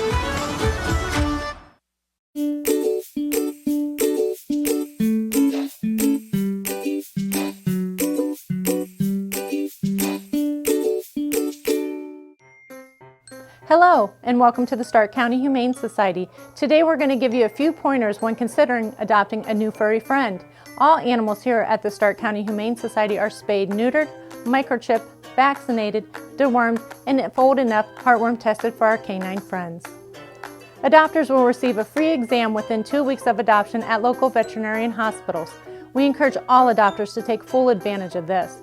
A one-time adoption fee is required for your new furry friend. When you adopt, you get an awesome adoption packet that includes treats for your new fur baby and savings for you. But this is not where the cost of adoption stops.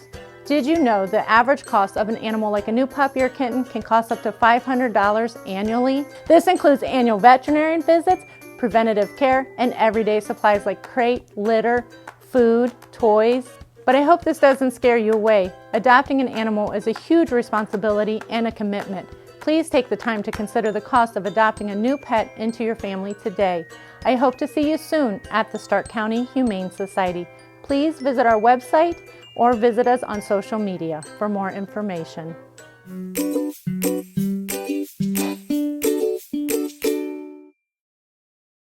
My name is Jaden Wilson, and you're watching Massillon Tiger football only on WHS-TV. The eye of the tiger.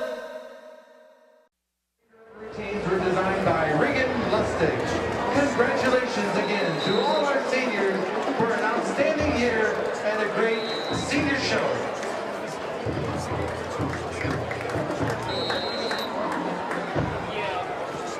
Tiger fans in a moment will announce 50-50. Get your tickets out, but first, make sure you join the Booster Club this Monday, October 25th at 7 p.m. for the Beat McKinley Booster Rally. Located in the high school auditorium, Coach Moore, the players, cheerleaders, and the band will be there. Will you be there? So bring the kids, grandkids, everybody who enjoy this fun experience for all Tiger fans of all ages. Well, we welcome you back to Massillon Tigers football here on WHS-TV and MC-TV. David Wilson, Jim Ballard. Teams are back on the field. Massillon will have the ball. It is 28-3. Jim Ballard, you have the halftime stats in front of you. Time of possession kind of evened out. Still a little bit of a advantage there for Warren Harding, but boy, the turnover battle favoring the Tigers, and that really made a big impact. Yeah, it certainly did. And Warren Harding turned it over, fumbled 4 times, ended up losing 3.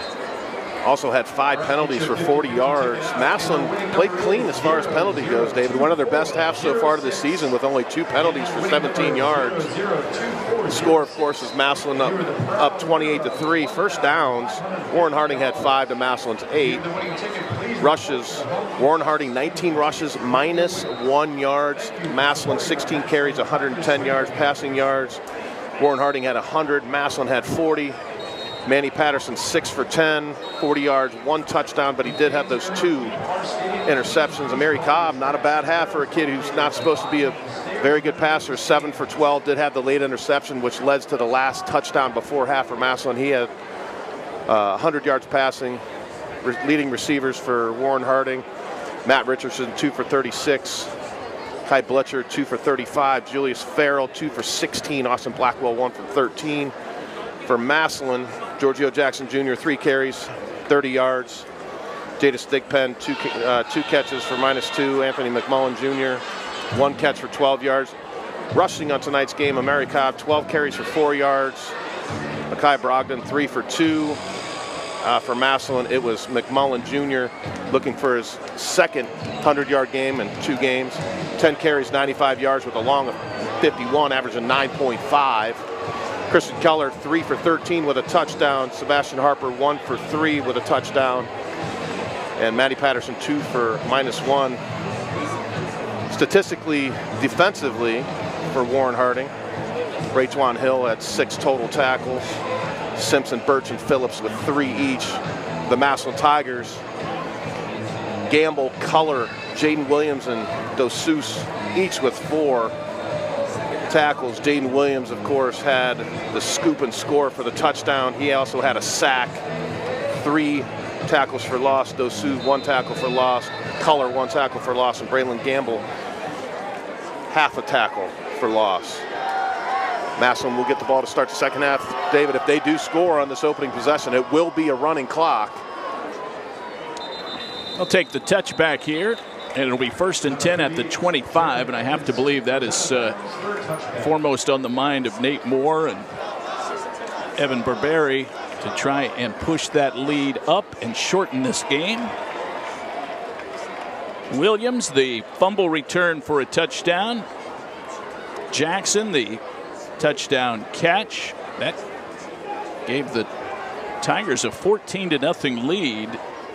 And those 2 plays took place within 48 seconds of each other in the first quarter. All right, here's Patterson.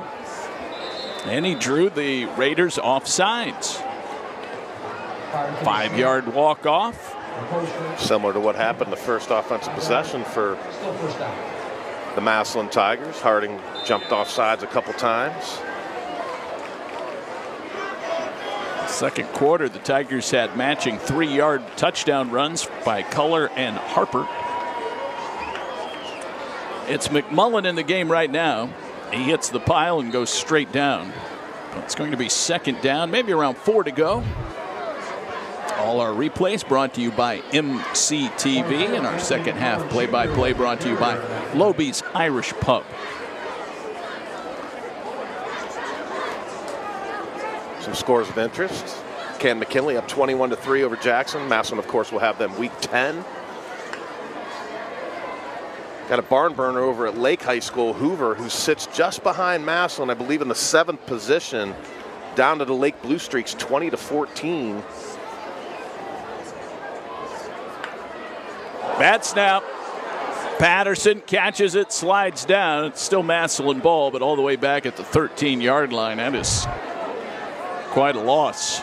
It's a drive killer right there. Second bad snap from center Davion Floyd. Threw a high fastball over Patterson's head.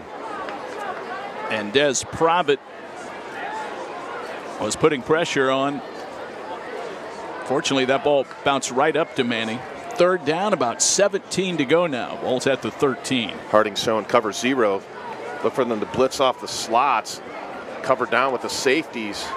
Linebackers are up, and here they come off the edge. Good Patterson block for Patterson. Himes threw a great block. Now the pass is caught downfield by Deontay Malone. He's out of bounds. 1st down at the 35-yard line. 22-yard pickup. We'll see this again here. Jim, I think the fans should look at the block on the blitz by Himes right there. Great job. Nice job by Patterson motioning to Deontay Malone. Malone doing a great job of breaking off his pattern, working down the stem, down the sideline towards Patterson. Patterson able to find it under duress, and a huge 1st down for Massillon. Bad snap again. Patterson covers it. By the way, I also wanted to say Robert Blakely also threw a nice block on that 1st down pass a moment ago, but back-to-back, not back-to-back, but 2 bad snaps in short order for the Tigers. So now it's 2nd down, about 16 to go. Putting themselves behind the chains, making it a lot harder than it has to be. Got to get this snap figured out.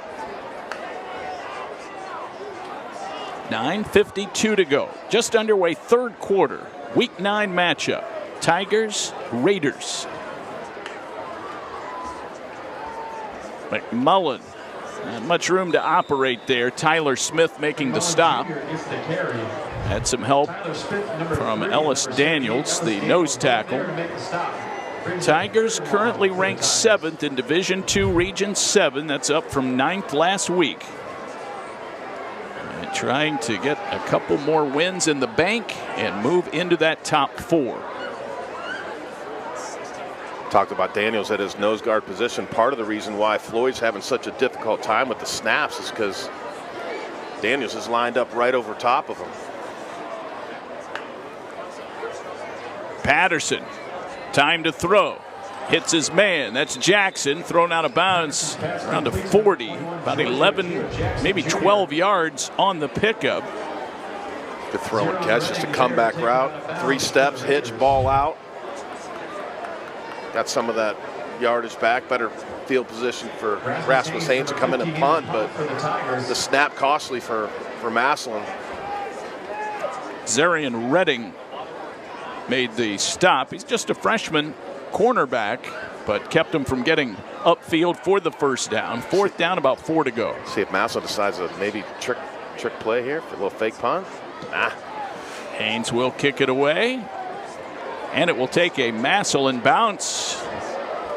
Tigers will let it roll all the way down close to the 12-yard line. Trying to wave the ball down into the end zone. Try anything you can. 47 yards on the kick. Good punt by Haynes, coming in averaging 36.5. Thought Massillon might try a fake punt up 28-3, maybe work on something. You know, it's in that area where you're kind of in between the 40 and the 50. Your defense has been stout all day, created 4 turnovers. Massillon elects to punt it and pin Harding deep. They really haven't sustained a long drive. Hoping the defense can, you know, punch out a 3 and out. Give that offense back a short field to enable that running clock to happen. Very possible here if the Tigers can do the job defensively. Ball is at the 12. This is the end where Massillon scored most of their points in the first half. 2 quick ones to start the game. Scoop and score by Jaden Williams. Touchdown pass to Giorgio Jackson after the 2nd fumble of the game. Amir Cobb hands it off. Ball's on the deck. Tigers have it. About the 20-yard line. Looked like it just came out. Looked like the handoff was pretty clean, and number 17, Hill, just lost it. 5th turnover for Warren Harding, and as I said, Massillon's favored end of the field. Deontay Malone recovered the fumble. So that did not take long. Tigers have it back. Ball's on the 20, so they start the drive in the red zone. McMullen with space to work with, 15. And close to the 11. Flag is thrown. McMullen Jr. on the ball carrier. Number 9, Elijah Phillips on the tackle for the Raiders. So the Tigers might have yardage tacked on here. Nope, it's hold against Massillon here. They're up 28-3. This will be a 10-yard walk-off.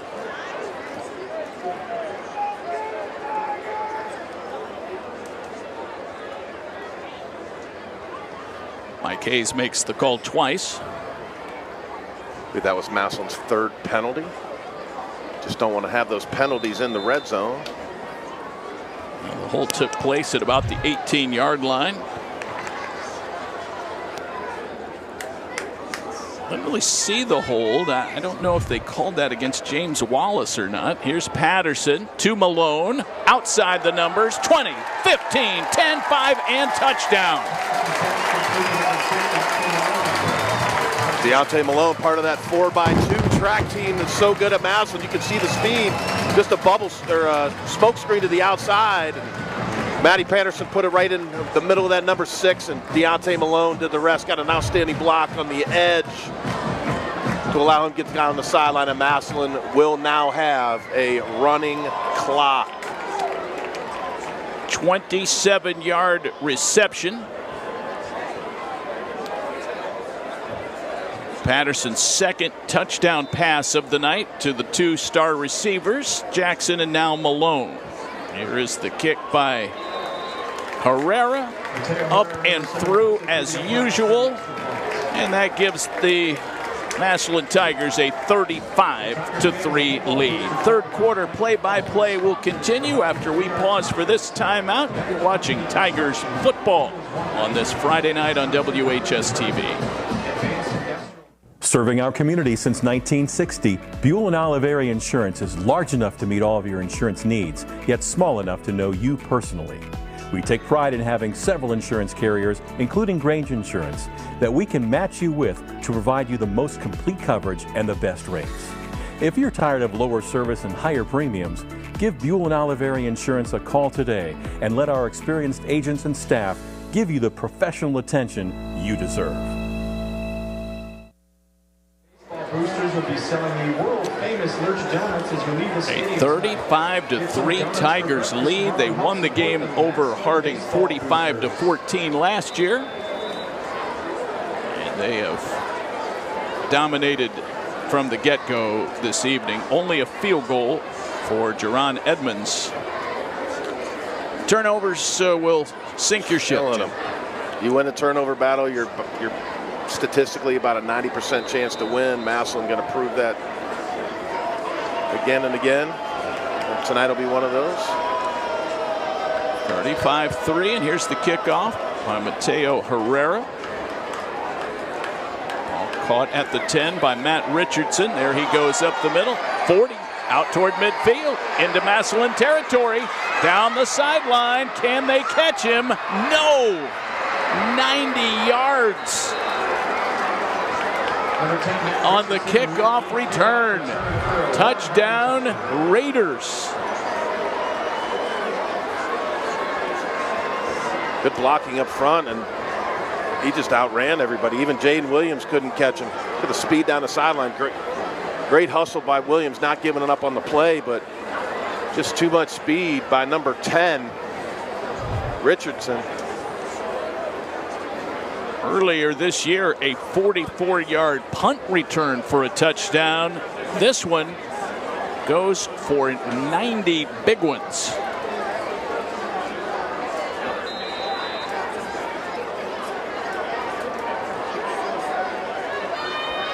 Here's the PAT kick, and it is perfect. That makes it 35-10. Massillon still leading big. They'll get the ball when we come right back. You're watching Friday Night Football on WHS-TV. Doring Vision Center is a primary care optometry clinic located in downtown Massillon. We have an optical department with a wide variety of eyeglass frames. From budget packages to designer brands, we have it all. Doring Vision Center uses the latest technology and fit all types of contact lenses. We treat eye disease conditions and will take emergency eye visits. Most insurances are accepted and same-day appointments may be available. Doring Vision Center. See our offices in Massillon or New Philadelphia.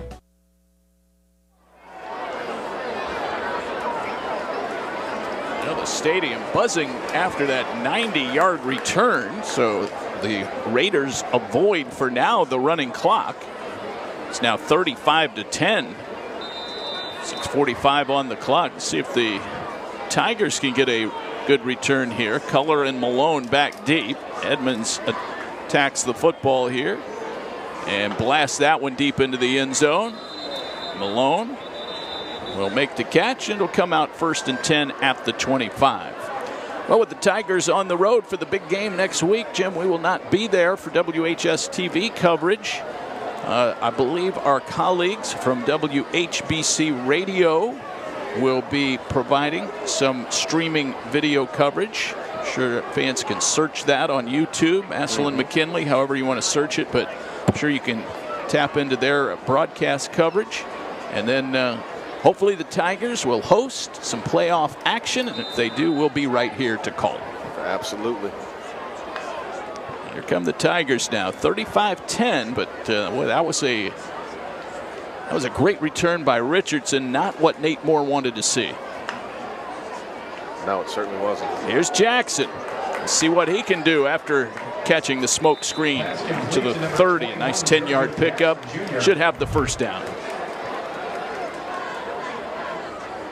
Good block out front by number 44.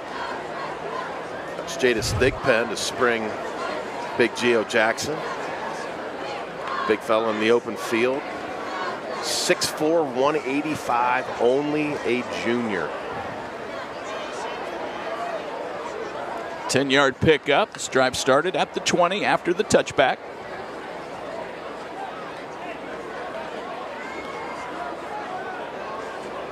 McMullen in the backfield. High snap. They give it to Anthony. He breaks into the second level and got tripped up just short of the 40-yard line. I think it'll be a second and less than a yard to go after the run by Anthony McMullen Jr. Number 6, Artonic Dukes on the tackle. Run by McMullen on first down to set up a short second down. I might look to take a shot here, David, up 28-10. Maybe try to get the lid off the top with Giorgio over the top of a little play action. McMullen now with another 100-yard game. Stepping in nicely for the injured Xavier Owens. That's Himes in motion. 2 receivers up top. Now go to McMullen again. Has the first down. Gets tripped up near the 43. 35-10. Massillon playing spoiler tonight, David. Former head coach Rick Shepis, now the athletic director at Warren G. Harding. Rick coached here from 98 to 2004, had a 53-27 record. This would have been the Justin Zwick glory days back here in Massillon. Lost to 2 state semifinals in 2001 and 2002. McMullen just got tripped up. Ankle tackle. Nicely done by Raychwan Hill. And tripped up McMullen at the 50-yard line.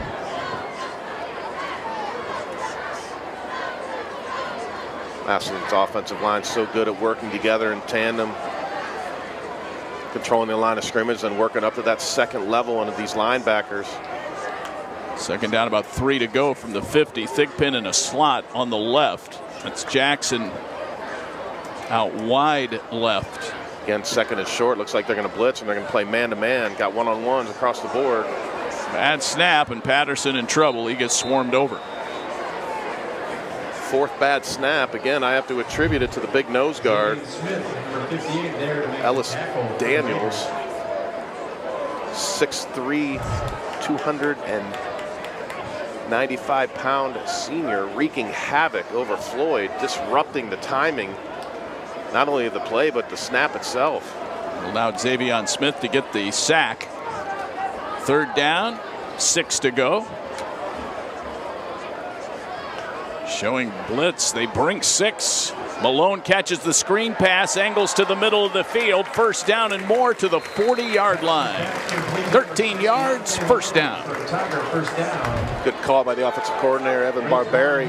Again, the smoke screen. Had a chance to seal it from the safety position. Couldn't get the number a little quick, but Deontay Malone again, so good at yards after the catch. Great accurate throw by Patterson to allow that to happen. Good blocking again outside. It was number 44, Thigpen again, kicking out that corner, allowing Malone to come back outside in for this quick screen.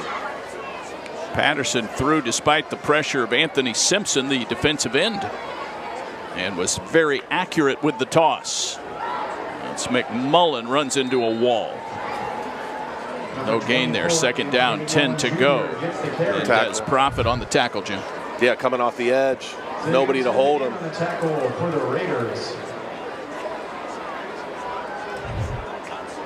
Third quarter at 2:52. 35-10. Tigers. All the running plays here, Jim. Almost a running clock in its own right. Just with the consistent ground game of McMullen Jr. Patterson to Anthony. Bouncing to the outside, getting hauled down. 3rd down, long coming up. Again, that clock continues to move.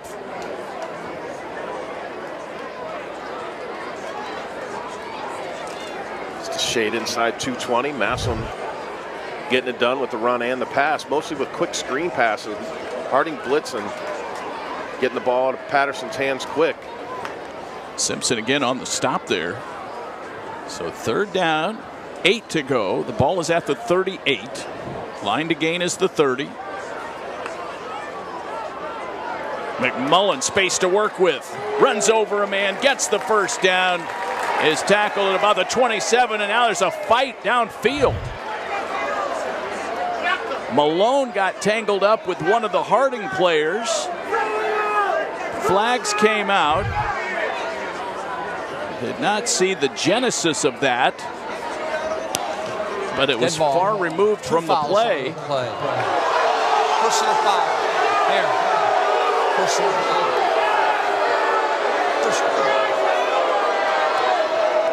Offsetting personal foul penalties. Crowd, I think, felt that Malone did not instigate that. And again, I was watching the end of the play where McMullen had a terrific run, and the altercation was far removed from the action. Yeah, he finished that run and then some, ran over the safety.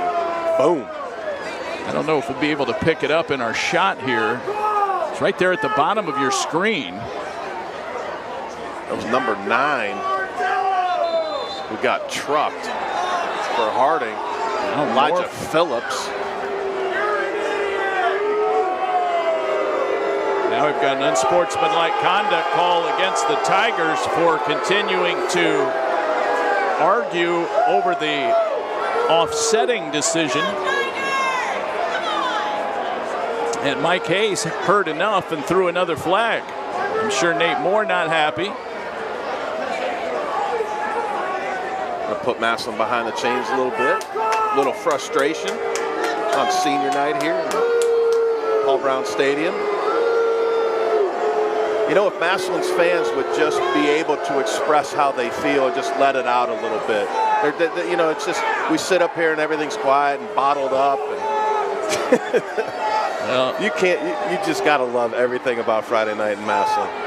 And the love of the game of these fans, how passionate they are about their team, the coaches that they bring in, teams that they play. I mean, it's just a fun place to be. And when they don't like what they see, they're going to let you know. Well, it was a unanimous and instantaneous reaction when they felt that Malone was the aggrieved party.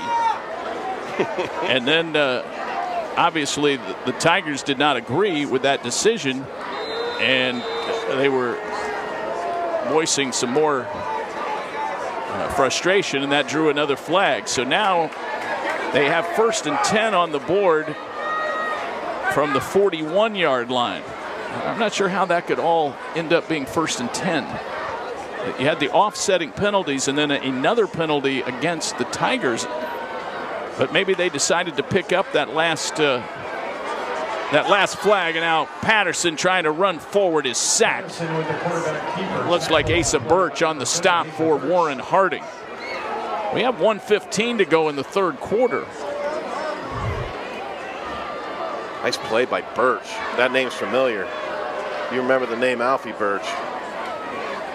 Dad was unbelievable. That was back in my time, back in the late 80s, when Warren Reserve and Warren Western Reserve, or what was it, the 2 high schools combined, forgive me. But they had some teams, and this Birch kid is a really good player. He's shown it tonight. He's been a star on that defense, a shining spot for them. 2nd and 12. Patterson over the middle, dropped. Jadis Thigpen was the intended receiver. Clock stops with 38 seconds left. Ran a blitz. Looked like the Thigpen was moving from left to right over the middle. Looked like Patterson threw it a little bit behind him. Had a chance for a big play as they brought the linebackers. 11th play of the drive coming up. Started at the 20. All out blitz here, straight cover 0, man to man across the board. Just got to find your best matchup. Line to gain is the 31. Ball at the 43. Tigers up 35-10, 3rd quarter. It's McMullen. He'll be knocked around and dropped at about the 38. Mendez Probit with the tackle. Ellis Daniels helping out as well. I think Massillon's just going to let this clock run out, take some time. Coach Nate Moore still giving referee the business So we have the final seconds ticking away. We have reached the end of the third quarter on our Friday night presentation of Massillon Tigers football. It's all Washington High School so far. 35-10, they lead the Warren Harding Raiders, and the all-important fourth quarter is coming up. Back in a flash here on WHS-TV.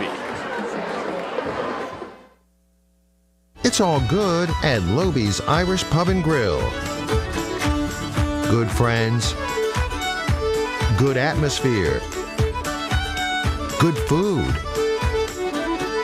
good service, good spirits, good times. It's always all good at Lobie's Irish Pub and Grill in the Irish Square Plaza near the corner of Hills and Dales and Wales Road, across from the Progressive dealerships.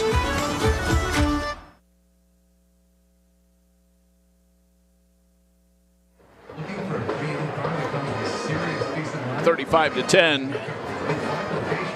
So now it's fourth down, 7 to go as we welcome you back for fourth quarter play-by-play here at Paul Brown Tiger Stadium. Nate Moore still talking to the officiating crew. Don't think they're going to settle anything, probably just agree to disagree. Fourth down, the Tigers keep the offense on the field.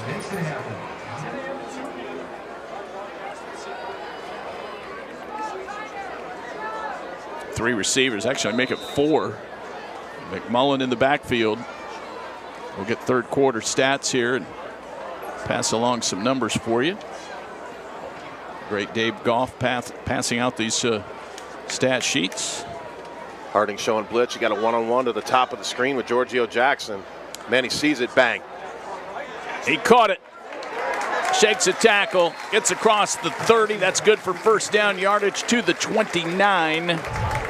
Good recognition by Manny Patterson. Saw the blitz off the edge, had the one-on-one outside. Now it's just a matter of Giorgio Jackson working back to the ball and able to fall forward for the first down.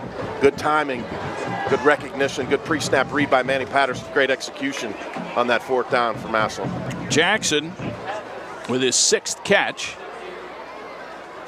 of the night.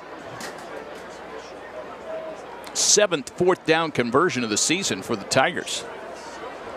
Nothing to lose, up 28-3. Just hoping to put it in the end zone for that running clock for the Tigers. McMullen burrowing forward, and he's still going. He's down close to the 22-yard line. That's 7 yards. Right at his average after 3 quarters. Anthony McMullen had 20 carries for 140 yards, along with 51. That, of course, because that offensive line, Wallace, Elliott, Floyd, Garner, Blakely. Let's talk about Allman and Himes as well. Those tight end H-back positions doing a nice job blocking. McMullen 130 yards on the ground last week. Here's Patterson. Back of the end zone for Allman. Got tripped up and a flag comes out. That'll be defensive pass interference. Little play action, ran him right down the middle of the field. Didn't need to push him. He would have ran out of real estate. Half the distance to the goal. Antonio Dukes, the safety, got the penalty.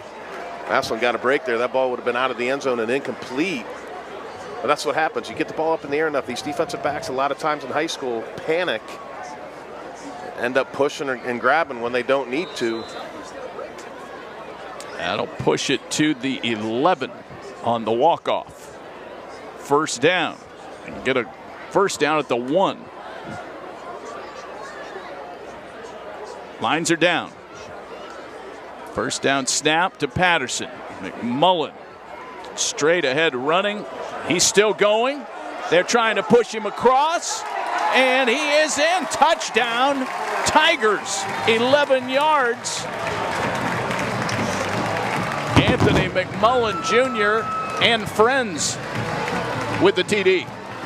Tell you what, 6-yard Massillon Tiger tush push to put that into the end zone to keep this clock running. Outstanding effort by all the offensive line. Look at all the orange shirts just continuing to push. McMullen doing a great job of keeping his feet and his balance, keeping those knees up high.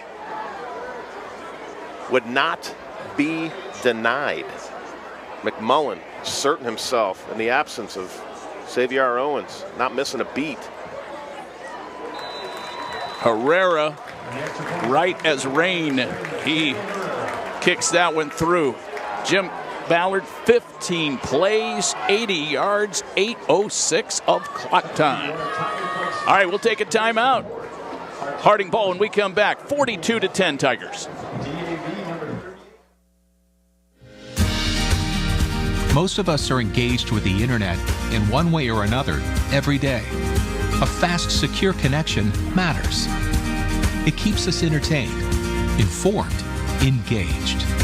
MCTV cares about keeping you engaged, no matter what's thrown your way. Need an upgrade? Choose from a range of reliable options, including whole home Wi-Fi. MCTV. We go the extra smile.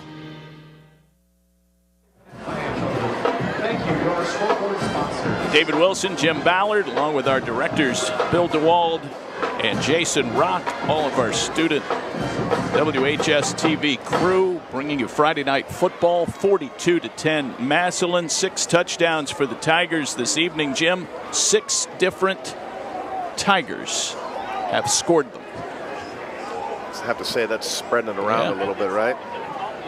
Letting everybody eat. Mateo Herrera, 6 for 6 on PAT conversions, 36 in a row this year. He's made them all. It's outstanding.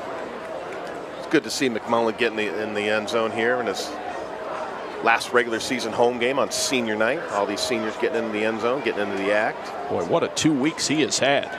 Certainly has. Filled in nicely, to say the least. Oh, okay, Eli Moore. Another outstanding senior, son of Nate Moore, hustling down on the kickoff for his second special teams tackle of the night, David, huh? Came down with some bad intentions. Kind of went airborne, grabbing the shoulder pads and making the tackle. Whatever you can do to get him down, Absolutely. Right? Clock is running now. 1st and 10 on the 25-yard line. Looks like the Tigers in very favorable territory here, and heading into next Saturday's big game against McKinley. Massillon gained the edge in the series, Jim, in 1950. End of 3 over Robert Fife Stadium. That Week 10 opponent, looming large. McKinley will look to go into that Week 10 matchup with a lot of momentum. They are up on Jackson 34-9. Boy, what a day it will be next Saturday at Tom Benson Hall of Fame Stadium. Dead ball. Delay game. 5-yard walk-off, delay of game. First down. We're down at 8 minutes now to go in the 4th quarter with the running clock situation. 7th penalty for Warren Harding for 56 yards. They're in no hurry, taking their time on the sideline. If you're Massillon, that's fine. The longer they take, the less chance for injury. At this point in the game, I'd look to get some of those starters out, maybe some of the seniors that might not have gotten a lot of burn during the course of the season. The parents see them run out on the field one more time for senior night. Misdirection play. Running play for Brogdon. He was upended. Great tackle, open field from the safety position. That was number 27, Trayon Williams. Nicely done, yes. Textbook. Williams there to make the tackle for the 2nd down, 10 to go. Running clock has us down close to the 7-minute mark now. Get this one over with in short order. 32-point lead for Massillon. Brogdon again, kind of power runner right in the middle of the field, but he just has not gotten many carries tonight. I expected, Jim, that he would get more. He had 14 last week, but not much action tonight. No. Really hasn't. Kind of surprised by that. He did pretty well last week. You think he'd look to build on that. 3rd down, about 1 to go. Problem is, as we talked about all game long, David, Massillon's defense is so good against the run. As we said, against Cornerstone Christian, only gave up 80 yards on 24 carries. Only giving up 21 total rush yards tonight as well. Cobb trying to run for the first down. I don't know that you would call that a snake. Cobb is tackled, I think, short. Tackled by number 20, Isaac Maxheimer, 6'1", 210-pound junior. Been stacking some games together. Maxheimer. Illegal shift on the offense. 5 yards, repeat the down. Not the first one of those we've seen tonight offensively for Warren Harding. Told that Jaden Williams was shaken up on one of those previous plays. I'm trying to see if he's still out there. He is. Hands on hips there as they do the 5-yard walk-off. It'll be 3rd down, 6 to go. So that changes it dramatically from 3rd and 1. I believe that's Richardson just getting the straight handoff from the backfield. Old school double tight I formation, 1 receiver. That might have been Brogdon again. It's almost impossible to see the numbers from up here, but that leaves it at 4th down, about 3 to go. 5:10 to go. 6 different Tigers have scored touchdowns, including Jaden Williams, who got the evening started with the scoop and score on the fumble. I had it for about 25 yards, but I think the official stat sheet says 18 on the return. See what Massillon does offensively. I'd look to get number 8, Eli Moore, into the ball game. Backup quarterback, senior. Flag is down. I think the Tigers are going to get a penalty here for roughing the kicker. That might be Maxheimer, who ran into Jerron Edmonds. He got pushed into him is what happened, David. You see that on the highlight tape. Good job. The guy's down in the truck. Maxheimer kind of got pushed in the back, couldn't stop his momentum. Carried into the punter, and they're going to pick up a cheap penalty. So the Warren offense will stay on the field, and the ball will be placed at the 47-yard line. Hey, Village Idiots. Are there any past Village Idiots in the house? Can we please have your attention? Jason Brand is having its first ever union for all you Village Idiots. First attempt from the 47, or under 4 to go here in a running clock situation. Jim, we fully expect that we'll have some playoff action here at Paul Brown Tiger Stadium. As we see Cobb rolling, he took a hit, threw a pass incomplete. Jaden Williams there on the defensive coverage. See it again on our MC-TV replay. But we expect to have some postseason action here, so we are confident that this would not be the final action of the season here in Tiger Town. But boy, what a great 9-week run it's been working with you, my friend, and it's our been a great blast, crew. Man. Just gets better every week. 2nd year together. Hoping this is a long-time thing. I got to thank all the great Massillon fans out there. As I've walked up these steps into the press box numerous times, spent some time across the way at the visitors reception area, getting a lot of feedback about what a good job we're doing and how entertaining we are, and we appreciate that. Any thoughts, concerns, or whatever you guys think, please let us know. We're always coachable, looking to get better. But thank you, Massillon fans, for this opportunity and the Massillon school system. Everybody that we work with in the truck, great job as always, and fingers crossed, toes crossed that a couple weeks we right back here talking more Massillon Tiger football. We have 2:29 to go. Still Harding ball. Jim, thoughts on your player of the game tonight? I'll have to get that selection before we're all finished here. Running play down close to the 45, short of the first down. 13, Logan Allman for the Tigers. Like Allman made the stop there. Brogdon again carrying it. Hey, again, Massillon fans, You've got a lot of choices tonight. As you said, they spread the wealth as far as the touchdowns go. Yeah,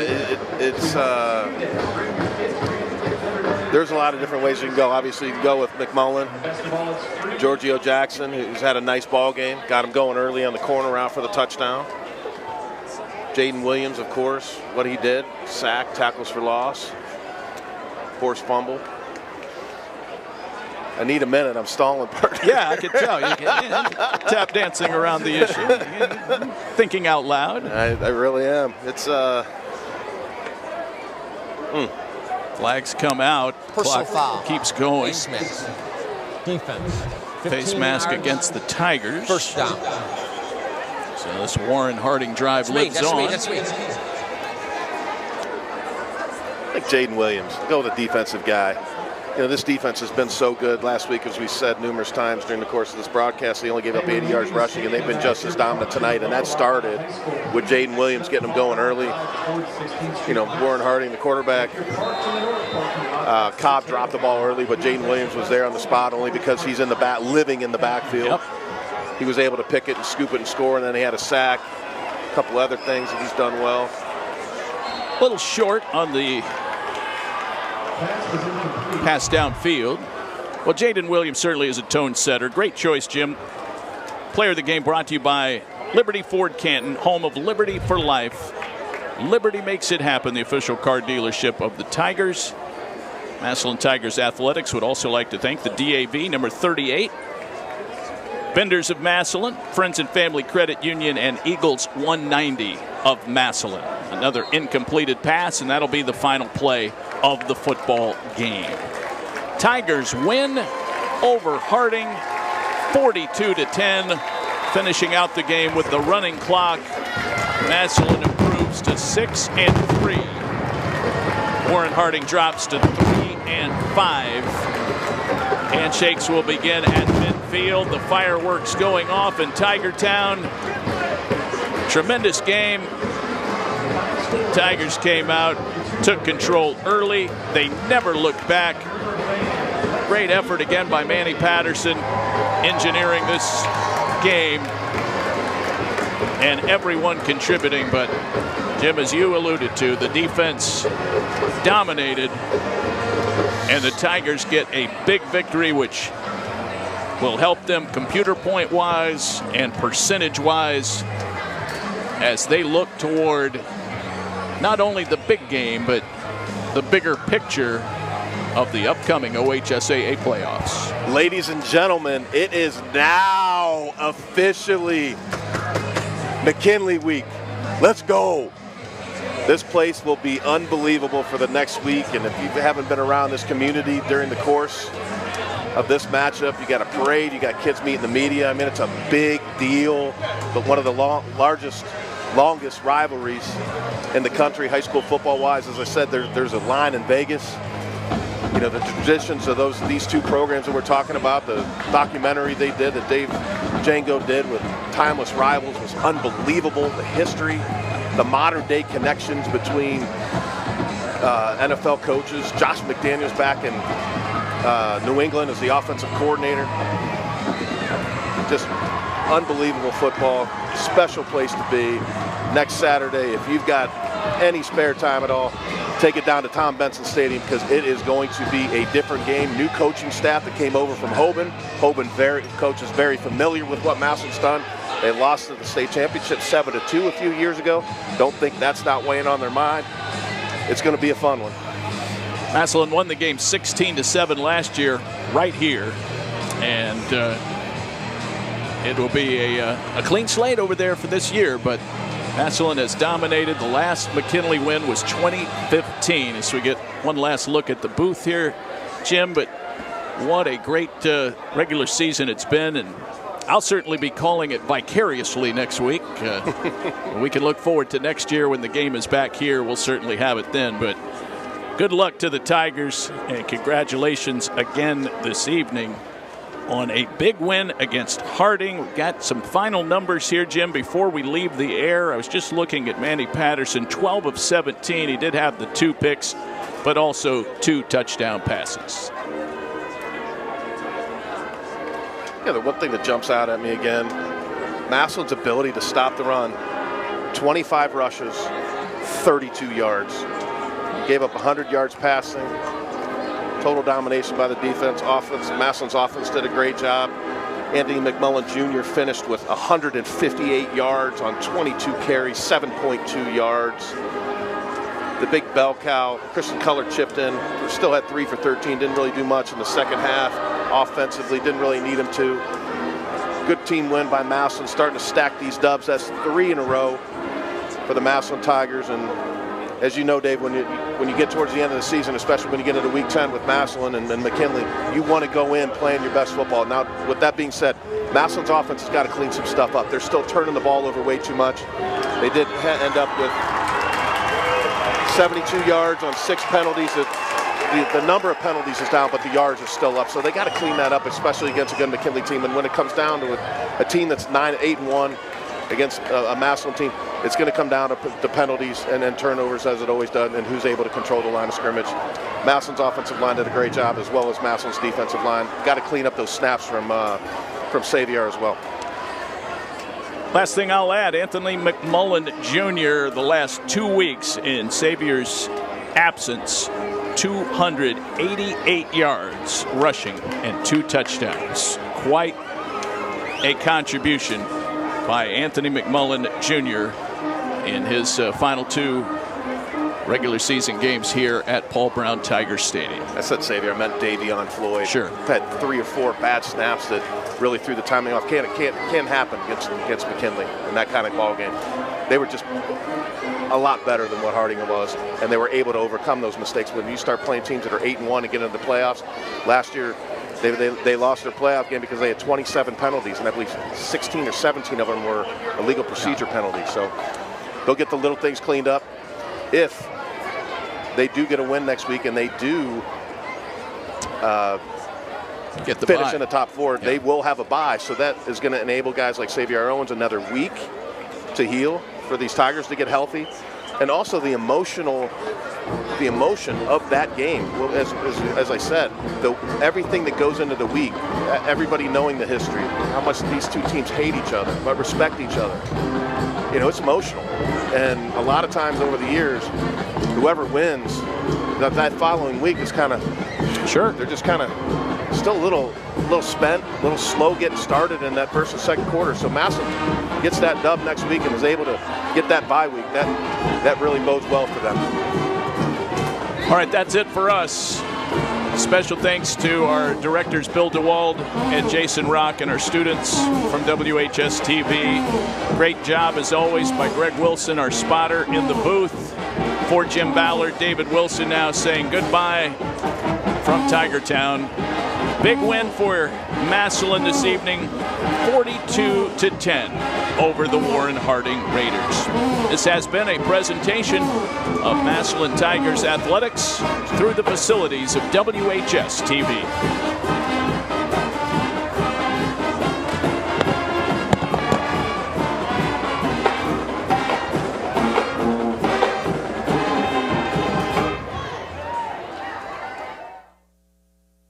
This is the world today.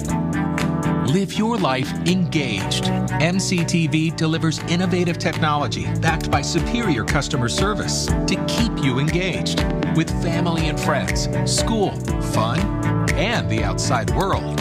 We provide reliable internet, home cable service, phone and home security that keep your life engaged, no matter what's thrown your way. MCTV, we go the extra smile.